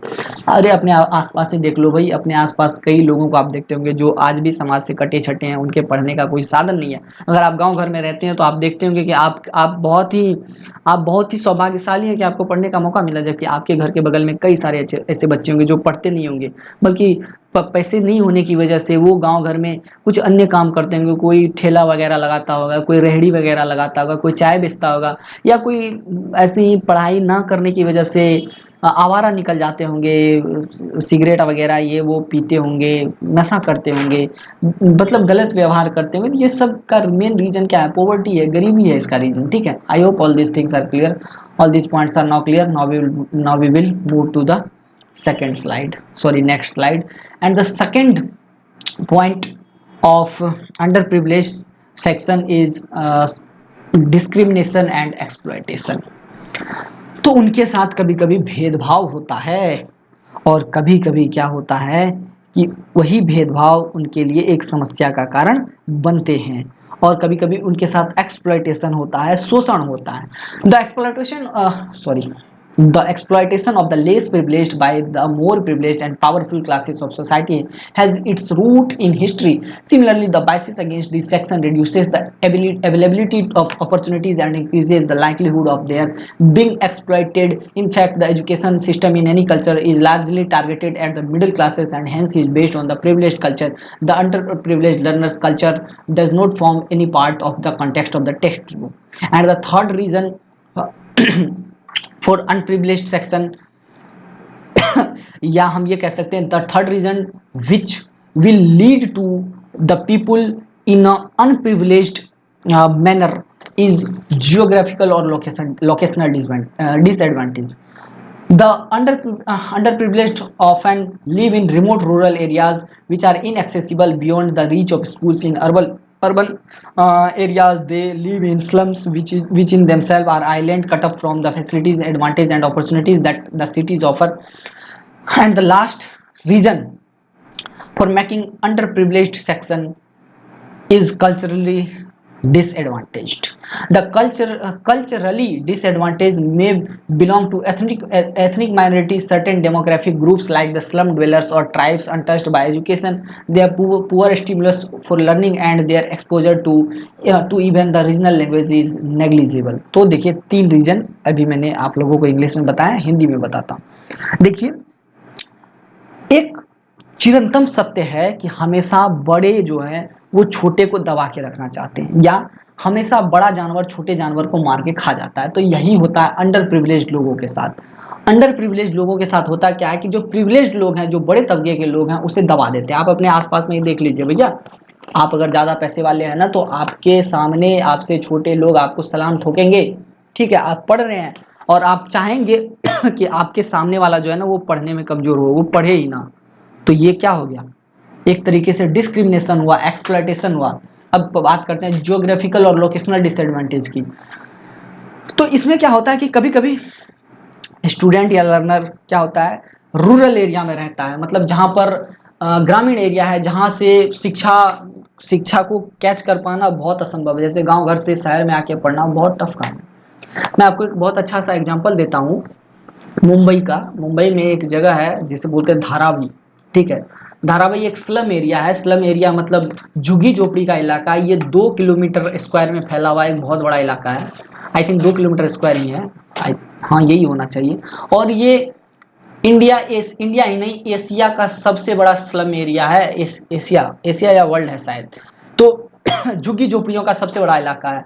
मुंबई इंडिया की इकोनॉमिक कैपिटल मानी जाती है, आर्थिक राजधानी मानी जाती है। लेकिन आपको जानकर यह हैरानी होगी कि उतने बड़े शहर में 2 किलोमीटर स्क्वायर में झुग्गी झोपड़ियों का एक बहुत बड़ा अड्डा है। वहां पर लोग रहते हैं और लाखों की संख्या में लोग रहते हैं उस 2 किलोमीटर स्क्वायर, शायद 2 किलोमीटर स्क्वायर है, उसमें लाखों की संख्या में लोग रहते हैं। और वहां पर के बच्चे जो है ना पढ़ते लिखते नहीं है, क्योंकि उनके पास पैसा नहीं है कि वो बड़े बड़े स्कूल्स में अपने आप को एडमिट करवा सके, अपने आप को एजुकेट कर सके, क्योंकि उनके पास पैसा नहीं है। तो वो क्या करते हैं, ठेला रेहड़ी पटरी यही सब करते हैं और इन्हीं से वो अपना जीवन यापन करते हैं। और दिनों दिन उसमें क्या होता है, उस वो जो स्लम है, वो जो झुग्गी झोपड़ी वाला इलाका है, उसमें कंजेशन बढ़ता रहता है, ठीक है।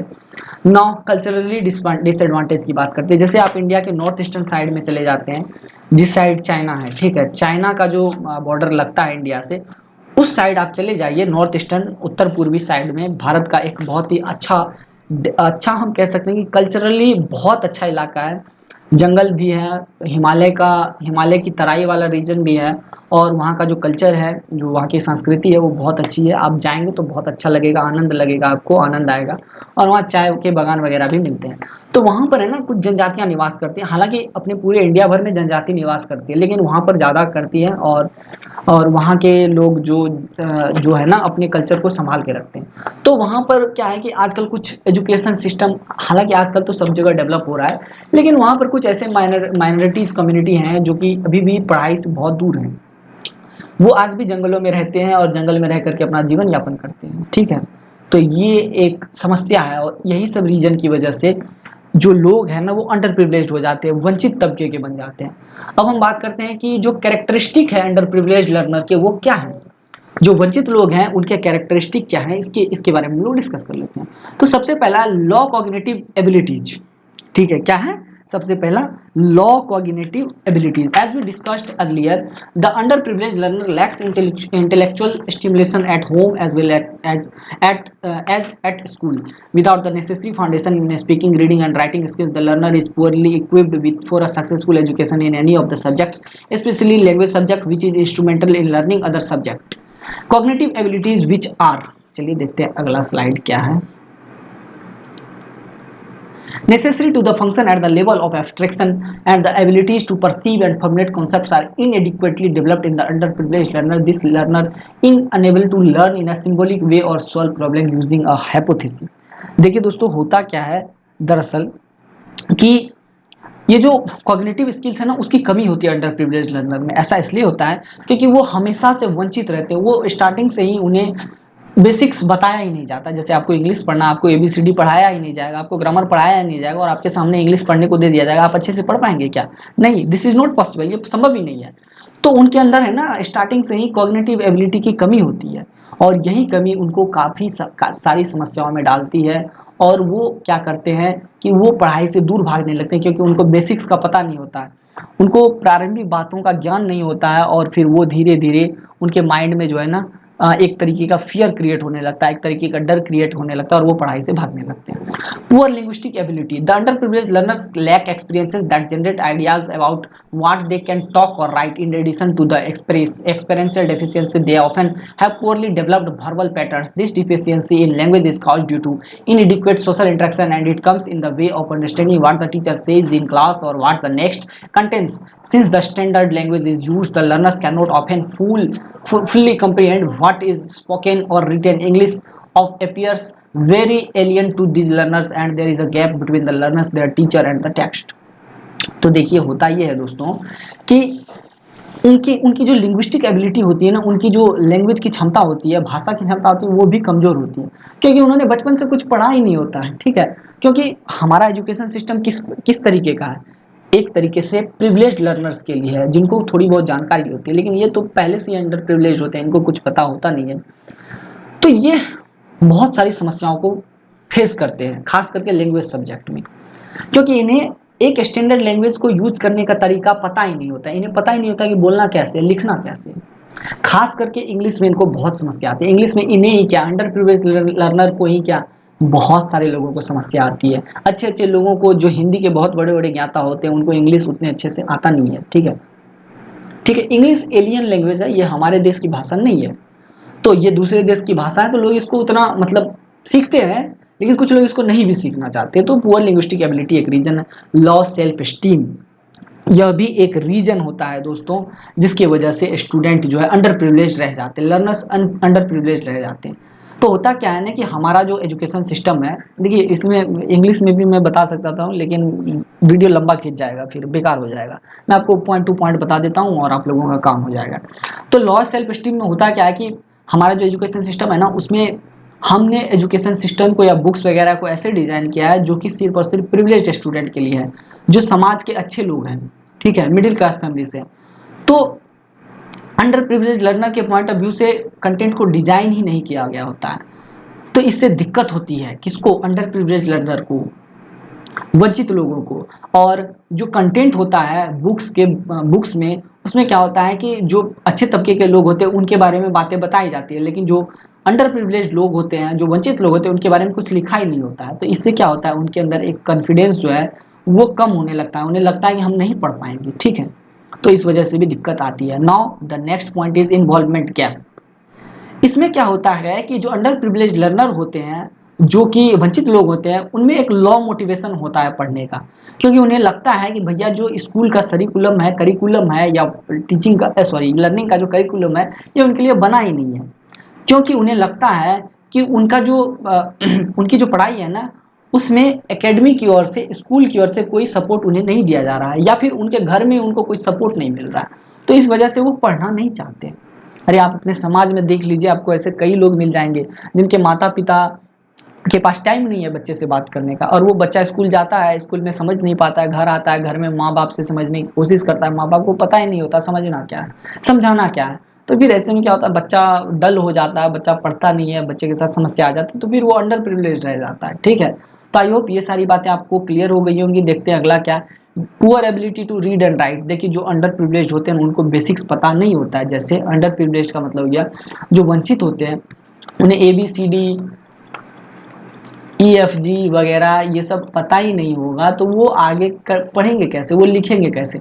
अभी देखिए बच्चा जन्म लेता है ना, अगर कोई मध्यम वर्गीय परिवार का बच्चा है, जन्म लेने के 2 से 3 साल के बाद कम से कम अगर लिखना नहीं जानता है तो बोलना तो जरूर सीख जाता है, ABCD EFG, और 3 से 4 साल होते होते ABCD EFG H वगैरह वगैरह सब सीख जाता है। लेकिन जो अंडर प्रिविलेज लर्नर होते हैं, जो वंचित लर्नर होते हैं, वंचित शिक्षार्थी होते हैं, वो 10-10 सालों तक ABCD के बारे में नहीं जानते, ABCD लिखना नहीं आता उन्हें, तो उनके पास पुअर एबिलिटी होती है लिखने और पढ़ने की, और यह भी उनके लिए एक समस्या है। ठीक है, अब बात करते हैं brief history of underprivileged learners. तो इसका 3 स्टेज है। अंडर प्रिविलेज्ड वंचित लोग जो है वो कैसे थे, और धीरे धीरे उनके साथ क्या व्यवहार हो रहा है, उनके उनके पढ़ाई में, उनके एजुकेशन सिस्टम में उनके लिए क्या इंप्रूवमेंट किए गए। एक सेकंड में पानी पी लेता हूँ दोस्तों, मेरा गला सूख रहा है, जस्ट थोड़ा सा वक्त दीजिए मुझे।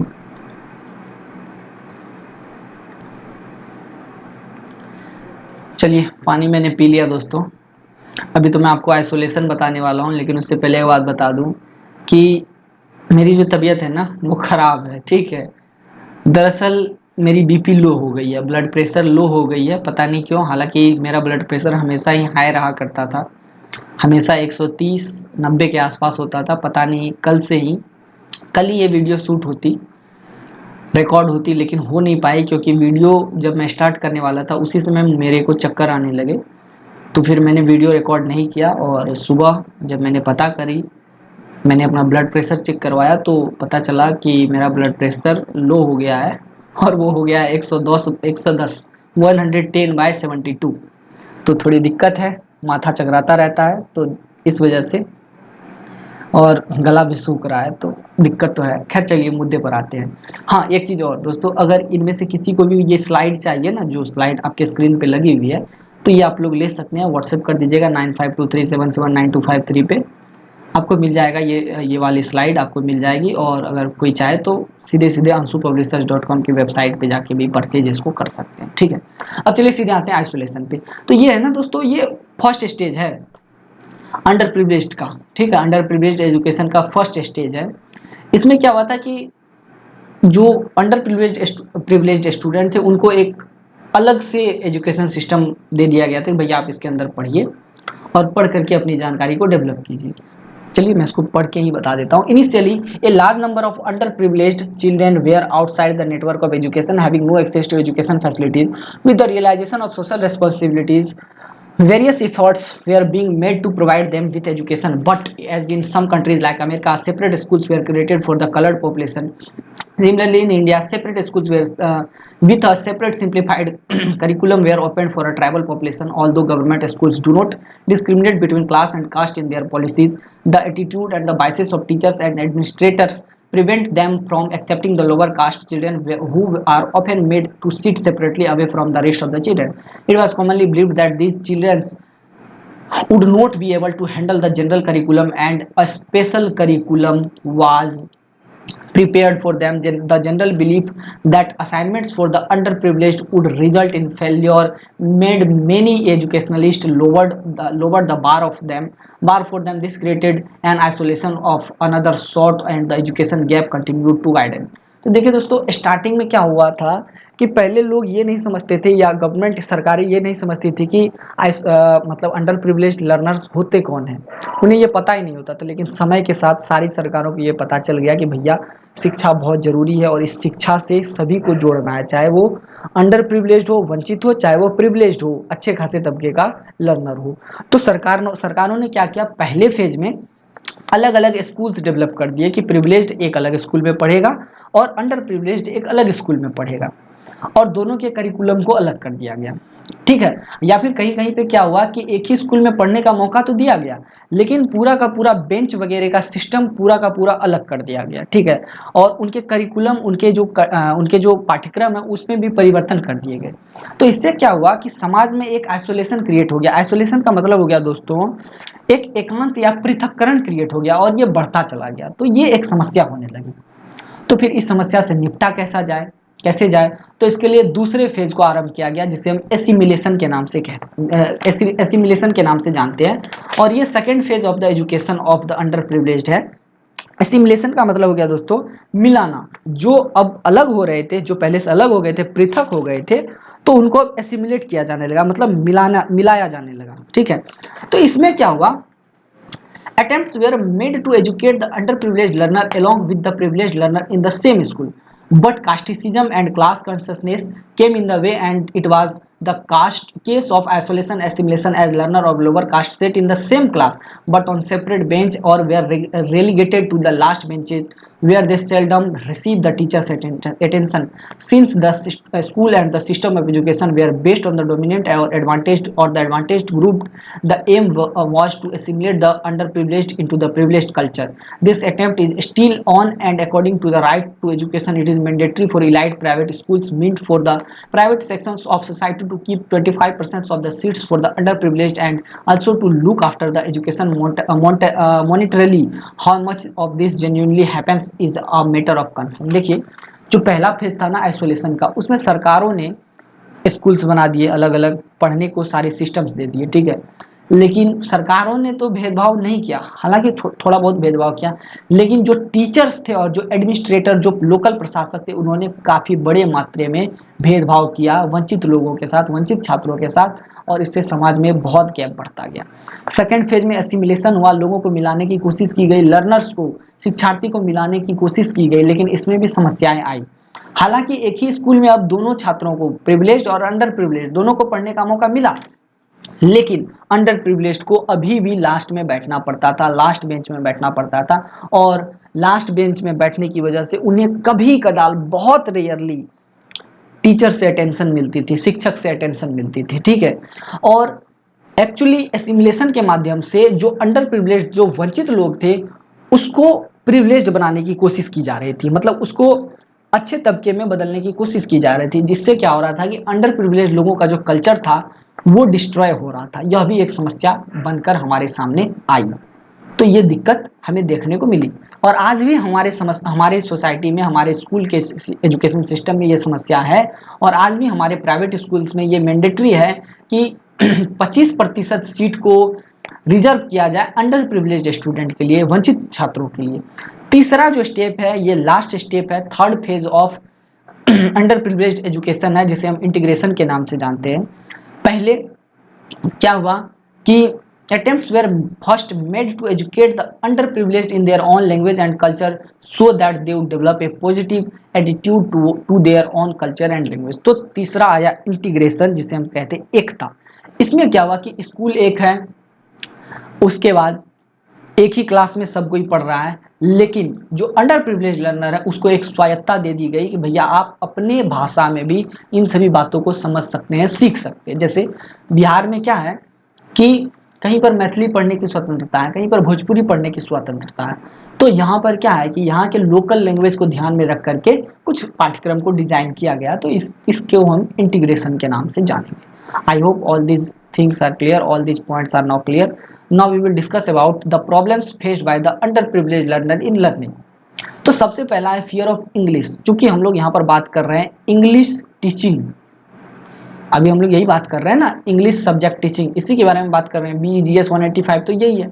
तो सबसे पहला फियर होता है इंग्लिश का। Fear of English as a subject of study, English by its very nature is very different from the Indian language. For instance, English does not have one letter sound, one sound correspondence, and spelling and sound do not follow any uniform pattern. Moreover, the syntax of English is different from the Indian language. In English, the verb occupies the medal position. Rita plays football. In most Indian language, the verbs come at the end, जैसे Rita football खेलती है। These are two characteristics of the English language make learning complicated and difficult for the underprivileged learner। देखिए सबसे पहला जो समस्या है वो ये है कि जो अंडर प्रिविलेज लर्नर है ना, उसको इंग्लिश से डर लगता है, ठीक है, तो वो प्रॉब्लम फेस करते हैं। एक्चुअली इंग्लिश उन्हें लगता है कि भारी भाषा है, जटिल भाषा है। और ऐसा इसलिए है क्योंकि हमारे भारत में जो मैक्सिमम भाषाएं बोली जाती है, अधिकतर भाषाएं बोली जाती है, उसमें जो क्रिया होती है उसको अंत में रखा जाता है। जैसे एग्जाम्पल यहाँ दिया गया, रीता फुटबॉल खेलती है, खेलना, खेलना क्या है, क्रिया है। तो ये देखिए ये वाक्य के अंत में है, जबकि इंग्लिश में हम ये देखते हैं कि अक्सर वर्ब जो है मिडिल में होता है, मध्य में होता है। जैसे रीता प्लेज फुटबॉल, प्लेज का मतलब भी तो खेलना होता है, तो प्लेज मिडिल में है। तो ऐसे में क्या होता है कि इंग्लिश को और बाकी सारी भाषाओं को कंपेयर करने में दिक्कत होती है, और ऐसे में अंडर प्रिविलेज लर्नर भाग खड़े होते हैं, दिक्कत हो जाती है उन्हें। Language load and poor reading skills, तो इसमें कुछ नहीं है लैंग्वेज लोड, क्योंकि उन्हें पढ़ना नहीं आता है, वो अंडर प्रिविलेज है, उन्हें कभी बेसिक शिक्षा मिली ही नहीं, प्रारंभिक शिक्षा मिली ही नहीं। तो उनके ऊपर ऑलरेडी बहुत सारा लोड होता है कि भैया हमें कुछ स्टैंडर्ड लैंग्वेज सीखना है, फिर उसके बाद रीजनल लैंग्वेज को देखना है, और रीजनल लैंग्वेज में उसको समझना है, जैसे इंग्लिश पढ़ के उसको हिंदी में समझना है या भोजपुरी वगैरह में समझना है। तो पहले से उन पर लैंग्वेज लोड होता है, फिर रीडिंग स्किल्स, बोलने की, पढ़ने की शैली ठीक ठाक नहीं होती, तो इस वजह से भी दिक्कत होती है। A feeling of alienation created by the learning materialist, और यह एक बहुत बड़ा रीजन है कि अंडर प्रिविलेज लर्नर एक तरीके से समस्या फेस करते हैं। इसमें क्या होता है कि टेक्स्ट बुक और अदर लर्निंग मटेरियल्स में ये देखा गया है कि अधिकतर कंटेंट को प्रिविलेज्ड लोगों को ध्यान में रख के डिजाइन किया गया है, बड़े तबके के लोगों को ध्यान में रख के डिजाइन किया गया है। और इससे में क्या होता है कि अंडर प्रिविलेज लर्नर, जो वंचित लोग हैं या जो वंचित छात्र है, वो अपने आप को अजीब महसूस करते हैं। उन्हें लगता है कि भैया हमारे बारे में पुस्तकों में तो कुछ लिखा ही नहीं गया है, हमारे बारे में कुछ सूचनाएं दी ही नहीं गई है, तो हम इसे पढ़े क्यों, हमारी जरूरत ही क्या है जब हमारे बारे में बताया ही नहीं जा रहा है। ठीक है, now we will discuss about how to help the under privilege learner. हम अंडर प्रिविलेज लर्नर की मदद कैसे कर सकते हैं, एक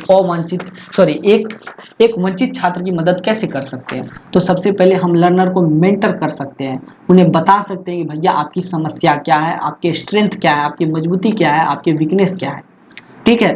उसके बाद हम उसे एकेडमी के अंदर प्रायोरिटी देंगे, उन्हें बोलेंगे कि भैया आपको हर काम ऐसे करना है, और उन्हें हम कभी ऐसा एहसास होने ही नहीं देंगे कि वो अंडर प्रिविलेज है, वो एक अनरीच्ड चिल्ड्रेन है, ठीक है, मतलब वो वंचित लोग हैं, वंचित छात्र है, उन्हें हम ऐसा फील होने नहीं देंगे। अब है इंट्रोडक्शन टू क्रिटिकल स्किल्स, उन्हें हम क्या करेंगे तो क्रिटिकल स्किल्स के बारे में बताएंगे, सोचने की क्षमता को डेवलप करने के लिए करना सिखाएंगे। It is essential that teacher introduce the under privilege learners to critical thinking skills from the early stage. This will help them to become analytical and be able to make decision. तो teacher उन्हें बताएगा, उन्हें समझाएगा, critical thinking skills को develop करने में मदद करेगा, और इस माध्यम से क्या होगा कि वो एनालिटिकल हो जाएगा और चीज़ों को समझेगा और डिसीजन लेने की कोशिश करेगा। सिलेक्शन ऑफ रेलिवेंट टॉपिक, हर एक टीचर का ये कर्तव्य होगा कि वो अपने क्लासरूम के अंदर कोई ऐसा डिस्कशन टॉपिक ले जो कि दोनों के लिए प्रभावी हो, एक अंडर प्रिविलेज लर्नर के लिए भी, एक वंचित छात्र के लिए भी, एक प्रिविलेज लर्नर के लिए भी, एक अच्छे छात्र के लिए भी, और दोनों के बीच में कोई भी डिफरेंशिएशन नहीं करेगा। तो ऐसे में हम एक अच्छे तरीके से अंडर प्रिविलेज लर्नर की मदद कर सकेंगे। Use mother tongue based multilingualism, तो मदर टंग मातृभाषा पर आधारित शिक्षा देने की कोशिश करेंगे। हर शिक्षक को ये चाहिए कि वो हर समय दो माध्यम में बातों को बताने की कोशिश करे। जैसे मैं इंग्लिश भी पढ़ता हूँ, हिंदी भी पढ़ता हूँ। इंग्लिश इसलिए पढ़ता हूँ क्योंकि यह मेन लैंग्वेज है जो स्लाइड पे लिखी गई है, जबकि मैं समझाने का काम हिंदी में करता हूँ क्योंकि यह हमारे देश के लगभग लोग जानते हैं, हमारे देश के लगभग लोग इसे समझते हैं। तो इस वजह से मदर टंग बेस्ड मल्टीलिंगुअलिज्म के माध्यम से भी हम अंडर प्रिविलेज लर्नर की मदद कर सकते हैं। तो ये वाला क्वेश्चन खत्म हो गया, बहुत लंबा क्वेश्चन था और बहुत सारी समस्याएं आप लोगों को हो गई होंगी, कंफ्यूज हो गए होंगे आप लोग। एक ही बात था दोस्तों, ठीक है, उसी को घुमा के पूछा गया था। और ये मैंने आप लोगों को इसलिए बताया क्योंकि मुझे लगता है कि इससे क्वेश्चन आएगा, इसको आप लोग नोट कर लीजिए। Now we will discuss the next question, and the next question is what are the speech and language difficulties. तो भाषिक, स्पीच मतलब क्या होता है, भाषण, ठीक है। स्पीच में और लैंग्वेज, भाषा की डिफिकल्टी क्या है। Speech is something that develops gradually in children and this can be different in everyone. Speech and language difficulties may be deemed to be present if a child skills are behind those expected of someone in their age group. तो देखिए speech क्या होता है दोस्तों कि gradually develop होता है children में, ठीक है। बच्चे जन्म लेते हैं तो क्या बोलना सीख जाते हैं, नहीं सीखते हैं ना, धीरे धीरे सीखते हैं, ठीक है। तो ये जो बोलने की जो कला या बोलने की जो शैली वो सीखते हैं, इसे ही हम क्या कहेंगे, स्पीच कहेंगे, ठीक है। सॉरी। अब फिर बात करते हैं लैंग्वेज डिफिकल्टी के बारे में। तो ऐसा है, बच्चा जन्म लेते साथ ही शुद्ध हिंदी बोलना सीख जाता है क्या, नहीं सीखता है, ठीक है। उस समय के साथ अच्छी खासी भाषाओं को सीखना सीखता है, ठीक है, भाषाओं को सीखता है, जैसे हिंदी सीखता है, कोई इंग्लिश सीखता है। तो सारे बच्चे समय के साथ सारी चीज़ें सीखते हैं। लेकिन कुछ ऐसे बच्चे भी हैं जो कि समय के साथ चीज़ों को नहीं सीख पाते हैं, वो या तो ठीक से बोल नहीं पाते हैं या तो वो ठीक से लैंग्वेज को नहीं समझ पाते हैं। तो ऐसे बच्चों में जो डिफिकल्टी उत्पन्न होती है, जो डिफिकल्टी क्रिएट होती है, उसे हम स्पीच एंड लैंग्वेज डिफिकल्टी के नाम से जानेंगे, ठीक है। समझ गए ना मेरी बात। और ये जो स्पीच और लैंग्वेज डिफिकल्टी होती है, इसके कई सारे कारण होते हैं और इसको कई तरीके से पता किया जा सकता है। तो कुछ कंडीशन में मेडिकल मतलब जांच करके पता किया जाता है, और कुछ कंडीशन में नॉर्मली पता चल जाता है कि भैया इसमें ये समस्या है। जैसे स्पीच डिफिकल्टी की बात करते हैं, सबसे पहले बात करते हैं स्टेमर के बारे में। स्टेमर का मतलब होता है दोस्तों हकलाना, ठीक है। क्या होता है, स्टेमर का मतलब होता है हकलाना। तो यह एक ऐसी डिफिकल्टी है जिसमें कि दिक्कत होती है बच्चे को बोलने में। जैसे अंडर प्रिविलेज, मैंने कई बार यहाँ पर अंडर प्रिविलेज वर्ड को यूज किया है और यहाँ पर मैं कई बार हकला गया हूँ, मतलब स्टेमर कर रहा था, क्योंकि यह वर्ड ही ऐसा है। तो ये हालांकि ये एक ऐसा वर्ड है जिसको अगर आप 5-10 बार बोलेंगे तो जरूर है कि आप स्टेमर करने लग जाएंगे, हकलाने लग जाएंगे। हकलाना मतलब रुक रुक के बोलना, ठीक है।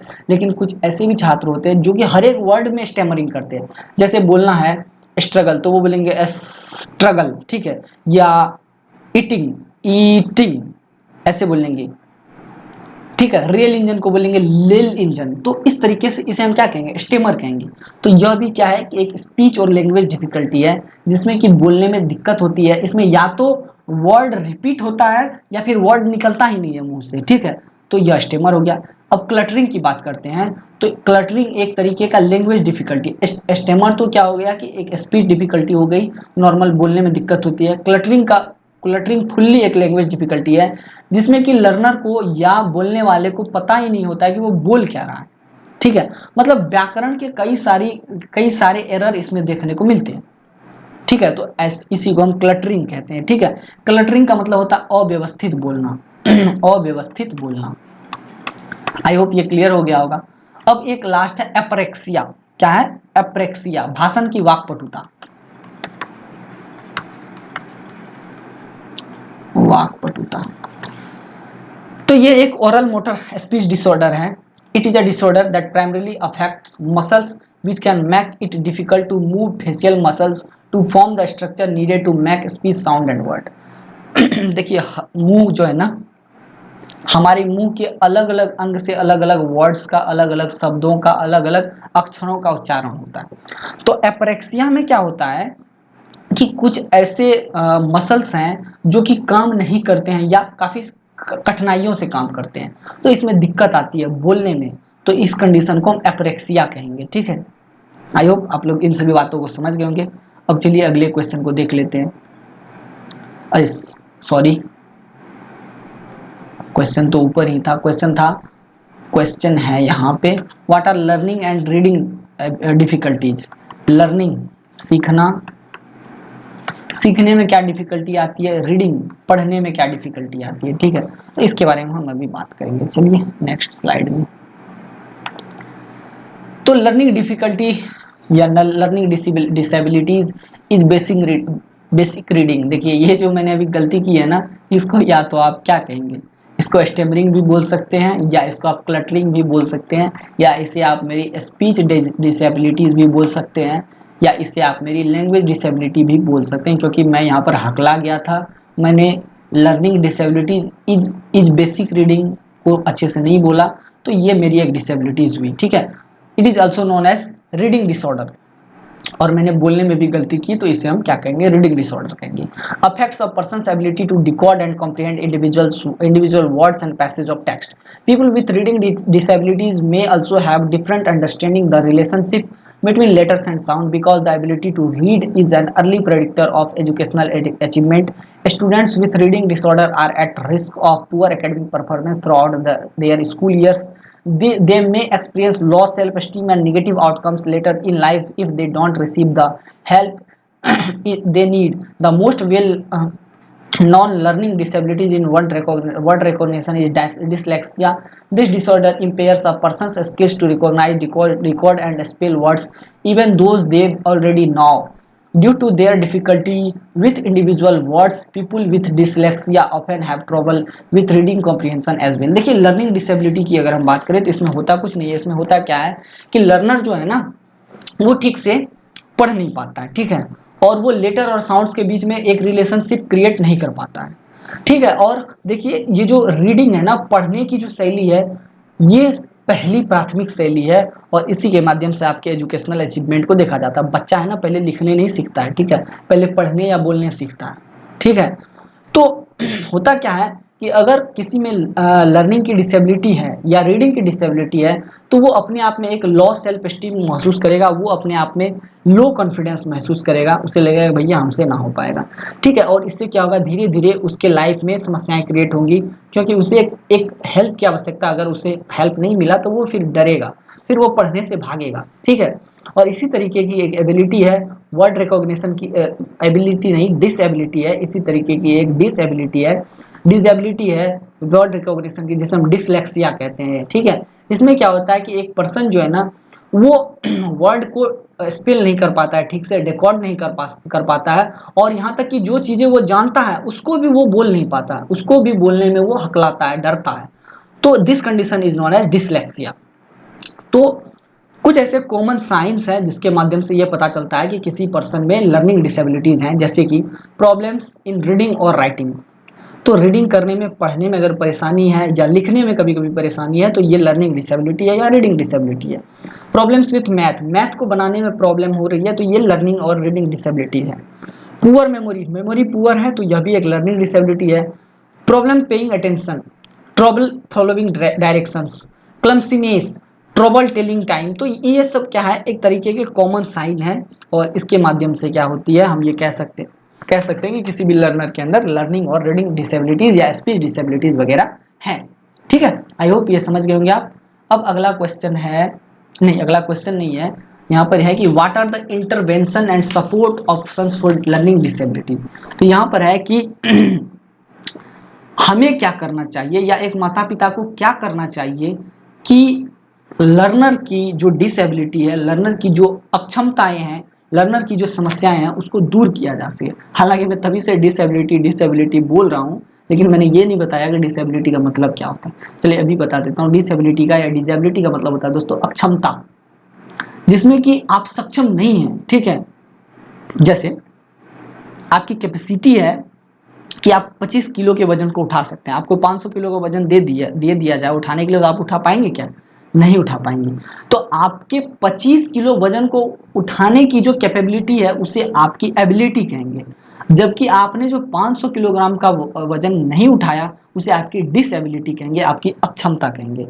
तो देखिए दोस्तों, एक जो लर्निंग डिसेबिलिटी होती है उसको ठीक कभी नहीं किया जा सकता, बहुत पूरा एकदम क्लियरली ठीक नहीं किया जा सकता। हाँ, ये जरूर हो सकता है कि उसको सपोर्ट के माध्यम से कुछ हद तक साधा जा सकता है, कुछ हद तक उसको मिटाने की कोशिश की जा सकती है। और इसमें लर्नर की, चिल्ड्रन की मदद कौन कर सकता है? तो इसमें मदद करते हैं पेरेंट्स एंड टीचर। माता पिता और शिक्षक ऐसे होते हैं जो कि एक लर्नर की डिसेबिलिटी को ठीक करने की कोशिश कर सकते हैं। Parents and teachers are the first persons to notice that the children is finding it difficult to read, write or learn. If you think that your child may have a learning disability, seek help from mental health expert or the trained specialists for the required intervention program or therapy. तो parent teacher सबसे पहले इसको पहचानेंगे और फिर उनकी मदद करेंगे। और अगर किसी माता पिता को लगता है कि लर्निंग डिसेबिलिटी ज़्यादा है, डिसेबिलिटी ज़्यादा है, तो माता पिता अपने बच्चे को मेंटल हेल्थ एक्सपर्ट से दिखा ले और फिर ट्रेंड स्पेशलिस्ट वगैरह से दिखा लें। ठीक है, अब बात करते हैं कि हमें किन किन माध्यम को अपनाना चाहिए जिनके माध्यम से लर्निंग डिसेबिलिटीज़ को ठीक किया जा सके।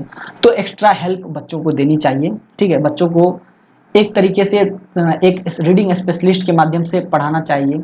ठीक है, या अदर ट्रेंड प्रोफेशनल के माध्यम से पढ़ाना चाहिए और एक ऐसे एजुकेशनल या एकेडमिक स्किल्स को डेवलप करना चाहिए जिसके माध्यम से बच्चे पढ़ सके। ठीक है, एक इंडिविजुअलाइज्ड एजुकेशनल प्रोग्राम डेवलप किया जाना चाहिए, आईईपी, जिसके माध्यम से किसी स्कूल में एक स्पेशल एजुकेटर की व्यवस्था की जाए और वो स्पेशल एजुकेटर ऐसे अंडर प्रिविलेज्ड और ऐसे लर्निंग डिसेबिलिटीज स्टूडेंट को पढ़ाए।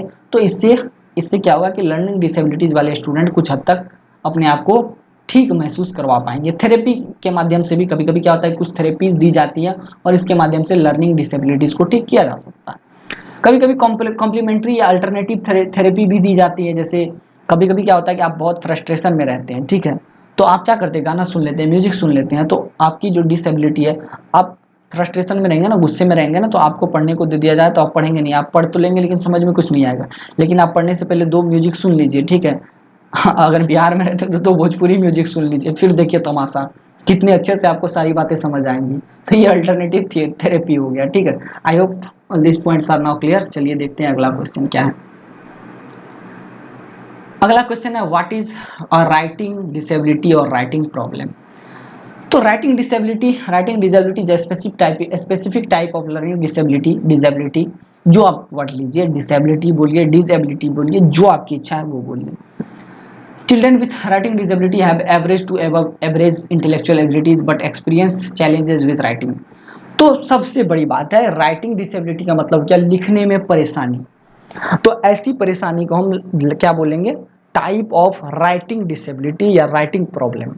ठीक है, और इसमें क्या होता है कि बच्चे को दिक्कत होती है लिखने में। बच्चे का जो हाथ का मसल होता है ना, खास करके जो अंगुलियों की मसल्स होती है, फिंगर मसल्स होती है, वो ठीक से काम नहीं करती है। तो ऐसे में क्या होगा, या तो वो लिख नहीं पाएगा, या फिर वो हैंड राइटिंग ठीक से नहीं लिखेगा। ठीक है, या फिर वो कैपिटल और स्मॉल लेटर के प्रयोग में गड़बड़ा जाएगा। ठीक है, या फिर स्पेलिंग एरर कर देगा, ग्रामर एरर कर देगा, वोकेबुलरी एरर कर देगा, वर्ड यूजेज वगैरह एरर कर देगा। तो ये सब क्या है, वह राइटिंग डिसेबिलिटी का एक एग्जांपल है और कुछ भी नहीं है। और इसमें क्या बताना भैया, कुछ नहीं है बताने के लिए। क्वेश्चन नंबर 9 है व्हाट इज ऑटोनोमस लर्नर। ठीक है, सॉरी माय मिस्टेक, क्वेश्चन है who are autonomous learner. Autonomous का क्या मतलब होता है दोस्तों, स्वायत्त शासी। जो खुद का शासन खुद पे करे। और आप लोग भी एक ऑटोनोमस लर्नर हैं। अब आप पूछिए कैसे, मैं आपको बताता हूँ एकदम शॉर्टकट में। आप मेरी ये वीडियो देख रहे हैं, आपकी इच्छा होगी देखेंगे, वरना नहीं देखेंगे। तो अगर आपने खुद को स्वायत्त कर लिया, आपने खुद पे शासन कर लिया, आपने अपने खुद से कमिटमेंट कर लिया कि भैया मेरे को ये वीडियो कंप्लीट करनी है, मतलब करनी है, तो आप कर लेंगे। अगर आपने अपने आप को ऑटोनोमस बनाया ही नहीं, आपने अपनी इच्छाओं को दृढ़ किया ही नहीं, आपने अपनी इच्छाओं को मजबूत किया ही नहीं, तो आप आधे में ही वीडियो छोड़कर भाग जाएंगे। ठीक है, तो हम ये कह सकते हैं कि N autonomous learner is an individual who is responsible for his her education.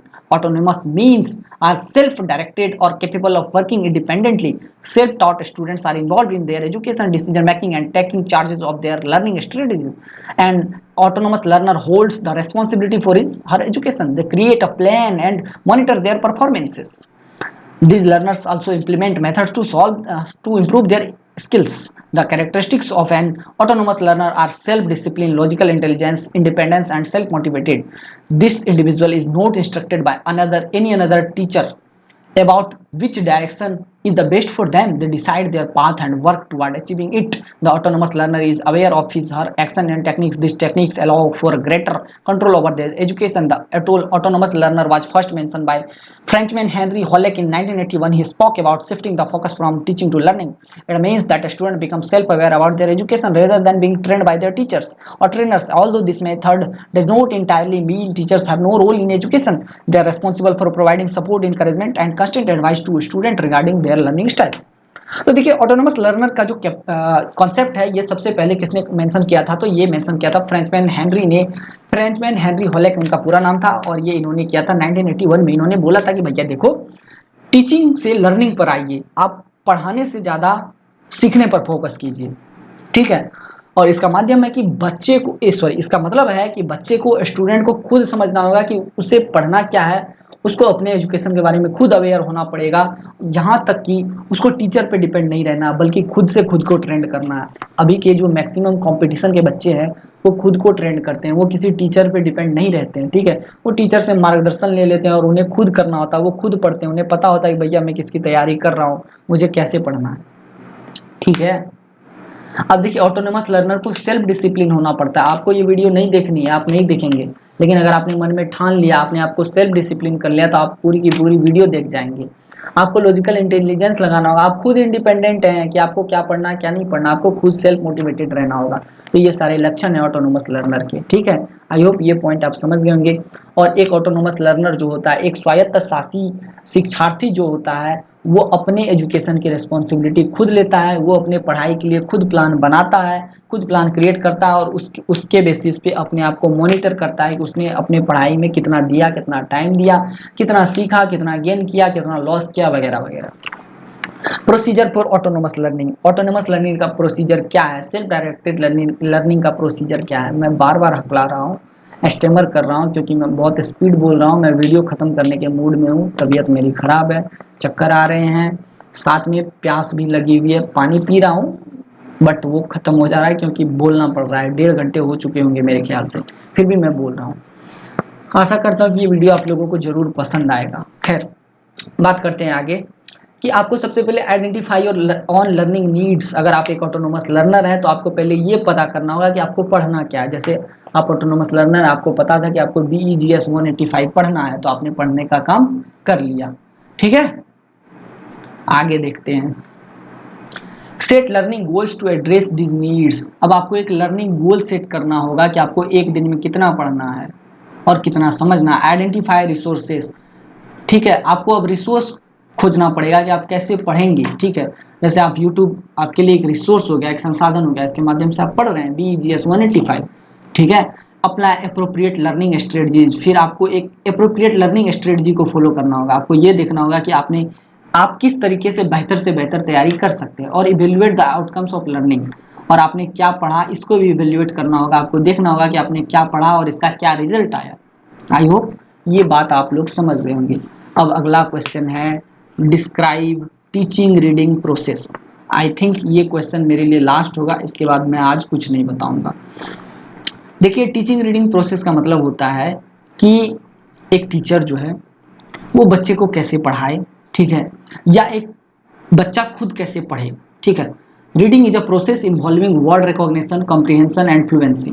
Reading क्या है? एक प्रोसेस है जिसके माध्यम से एक लर्नर या एक टीचर ये समझता है या समझाता है कि वर्ड का रिकॉग्निशन कैसे कर सकते हैं, वर्ड को कैसे पहचान सकते हैं, कॉम्प्रिहेंशन कैसे पढ़ सकते हैं, कॉम्प्रिहेंशन मतलब हो गया संवाद कैसे कर सकते हैं, और फ्लुएंसी हम अपनी स्पीड को, प्रवाह को कैसे बढ़ा सकते हैं। ठीक है। Word recognition is the ability of a reader to recognise written word correctly. Word recognition का मतलब हो गया कि कैसे एक रीडर, एक एक पाठक जो है वर्ड को समझ सकता है। कॉम्प्रिहेंशन का मतलब हो गया कि कैसे एक पाठक रीडिंग टेक्स्ट को प्रोसेस कर रहा है, मतलब कैसे एक संवाद को प्रोसेस कर रहा है, समझ रहा है। ठीक है। वहीं फ्लुएंसी का मतलब हो गया कि कितना एक्यूरेटली एक रीडर जो है बातों को समझ रहा है और कितना क्विकली जो है वो बातों को इम्प्लीमेंट कर रहा है। ठीक है, क्लियर। अब देखिए तीन स्टेप होते हैं, तीन स्टेज होते हैं रीडिंग लेसन के। और पहला स्टेज होता है जिसे हम प्री रीडिंग कहते हैं, दूसरा स्टेप होता है जिसे हम वाइल रीडिंग कहते हैं, और तीसरा स्टेप होता है पोस्ट रीडिंग। चलिए आगे मैं आपको बता देता हूँ। तो प्री रीडिंग में क्या होता है कि सबसे पहले pre reading activities are the activities that help students think about what they know about the topic and predict what they will read or hear. The purpose of pre-reading activity is to establish a purpose of reading, improve vocabulary so student can complete the reading task successfully, predict what they are doing या what they are going, establish what they know about the topic. तो pre reading में क्या होता है कि देखिए जैसे BEGS 185 था ना, इसमें मैंने बताया था इंग्लिश लैंग्वेज टीचिंग, पहले मैंने आपको स्टार्टिंग वीडियो में बताया था ना। तो ये एक एग्जांपल था प्री रीडिंग का। प्री रीडिंग का मतलब मैंने आपको बता दिया कि आज हम लोग पढ़ेंगे किसके बारे में, इंग्लिश लैंग्वेज टीचिंग के बारे में। इसमें हम लोग जानेंगे कि इंग्लिश लैंग्वेज की पढ़ाई कैसे की जा सकती है। तो ये प्री रीडिंग का एक एग्जांपल था जिसमें कि स्टूडेंट को ये बताया जाता है या स्टूडेंट ये समझने की कोशिश की करता है कि वो इस टॉपिक के बारे में क्या समझता है, क्या जानता है, और यहाँ पर उसे क्या पढ़ना होगा और क्या समझना होगा। जैसे मैंने आपको स्टार्टिंग में बताया था, आज हम लोग डिस्कस करेंगे इंग्लिश लैंग्वेज टीचिंग के बारे में। तभी आपके माइंड में आ गया होगा कि भैया हम इसके बारे में क्या जानते हैं और हमें यहाँ से क्या सीख के जाना है। तो प्री रीडिंग एक्टिविटी का रीजन होता है या इसका पर्पस होता है एक रीडिंग को स्टेब्लिश करना, रीडिंग पर्पस को स्टेब्लिश करना, वोकेबुलरी को इम्प्रूव करना ताकि स्टूडेंट अच्छी तरीके से बातों को समझ सके, और एक रिलेशन स्टेब्लिश करना, मतलब ये कोशिश करना या ये जानने की कोशिश करना कि टॉपिक एग्जैक्टली क्या कह रहा है। ठीक है। जैसे यहाँ पर ट्रू फॉल्स है, एक एग्जांपल है कि आपने एक बच्चे को कुछ टॉपिक्स थोड़ा बहुत पढ़ा दिया और पढ़ाने के बाद अपने बच्चे को कहा कि आप इसमें से कुछ प्रश्न लो और बताओ ये ट्रू और फॉल्स है, इसमें कौन सही है कौन गलत है। अगर बच्चे ने आंसर, आपने आंसर नहीं बताया बच्चों को और बच्चों ने आंसर दे दिया, ठीक है, आपने आधे अधूरे बातें, आधे अधूरे पॉइंट्स एज अ टीचर बच्चों को बताए, ठीक है, और आधे अधूरे पॉइंट्स बताने के बाद आपने उनसे क्वेश्चन पूछ दिया कि भैया ये बताओ ये क्या है, ये सही है या ये गलत है, और आपने आंसर नहीं बताया और बच्चों ने आंसर दे दिया, ठीक है, और बाद में आपने बताया कि कौन सही था कौन गलत था। तो ये प्री रीडिंग का एक स्टेज है जिसमें कि एक मोटो क्रिएट किया जाता है पढ़ने के लिए। इसमें बच्चे को बताया जाता है कि आप इतना जानते हैं और आपको इतना सीखने की आवश्यकता है, और इसमें एग्जाम्पल्स वगैरह दिए जाते हैं और इसमें फिर क्वेश्चंस वगैरह पूछे जाते हैं। तो ये हो गया प्री रीडिंग, ठीक है। अब इसको क्लियर करते हैं, अब अगली स्लाइड पे चलते हैं। दूसरा स्लाइड है जिसमें हमें बताया गया है stage for teaching reading while reading, पढ़ने के दरमियान। तो वाइल रीडिंग एक्टिविटी वैसी एक्टिविटी होती है जिसमें कि बच्चे को ये बताया जाता है कि आपको अब बहुत अच्छे तरीके से सारे पॉइंट्स को समझना है। The goal of this activities is to help learners to deal as they would deal with it as if the text was written in their first language. There are some examples of while reading activities. Identify topic, sentence and main ideas of paragraphs. Remember that every paragraphs usually include a topic sentence that identifies the main ideas of the paragraph, ठीक है। तो reading, while reading में क्या होता है, बच्चे को बोला जाता है भैया आपको इतना पढ़ना है, पढ़िए। बच्चे को आप पढ़ाते हैं और समझाते हैं, और इस दरमियान आप हर एक टॉपिक सेंटेंस में आप ये बताते हैं कि इसका मोटिव क्या है, इसका उद्देश्य क्या है, और इसमें मेन आइडिया क्या है। जैसे मैं आपको पढ़ाता हूँ, हर लाइन का मतलब बताता हूँ, ये वाइल रीडिंग का एक एग्जाम्पल है, ठीक है। आई होप ये सभी बातें आप लोगों के माइंड में क्लियर हो गई होंगी। अब चलते हैं इसको इरेज करके अगली स्लाइड पे। अगली स्लाइड है टीचिंग रीडिंग, जिसे हम पोस्ट रीडिंग कहेंगे।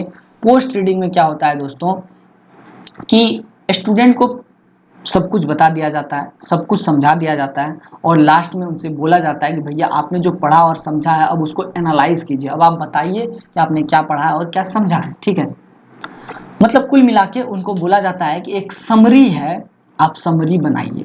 अब इसमें आप क्या कर सकते हैं, स्टूडेंट को पूरा एक ग्रुप बना सकते हैं स्टूडेंट का और उसको बोल सकते हैं आपने जो पढ़ा है आज उसमें से 5 क्वेश्चन आप बना के लाइएगा, 5 क्वेश्चन ढूंढ के लाइएगा और उन क्वेश्चन के आंसर भी ढूंढ के लाइएगा। तो ये हो गया पोस्ट रीडिंग स्टेज। तो आज की वीडियो में बस इतना ही रहेगा दोस्तों। मैं आशा करता हूँ कि ये वीडियो सेशन आप लोगों को अच्छा लगा होगा, आप लोगों को पसंद आया होगा।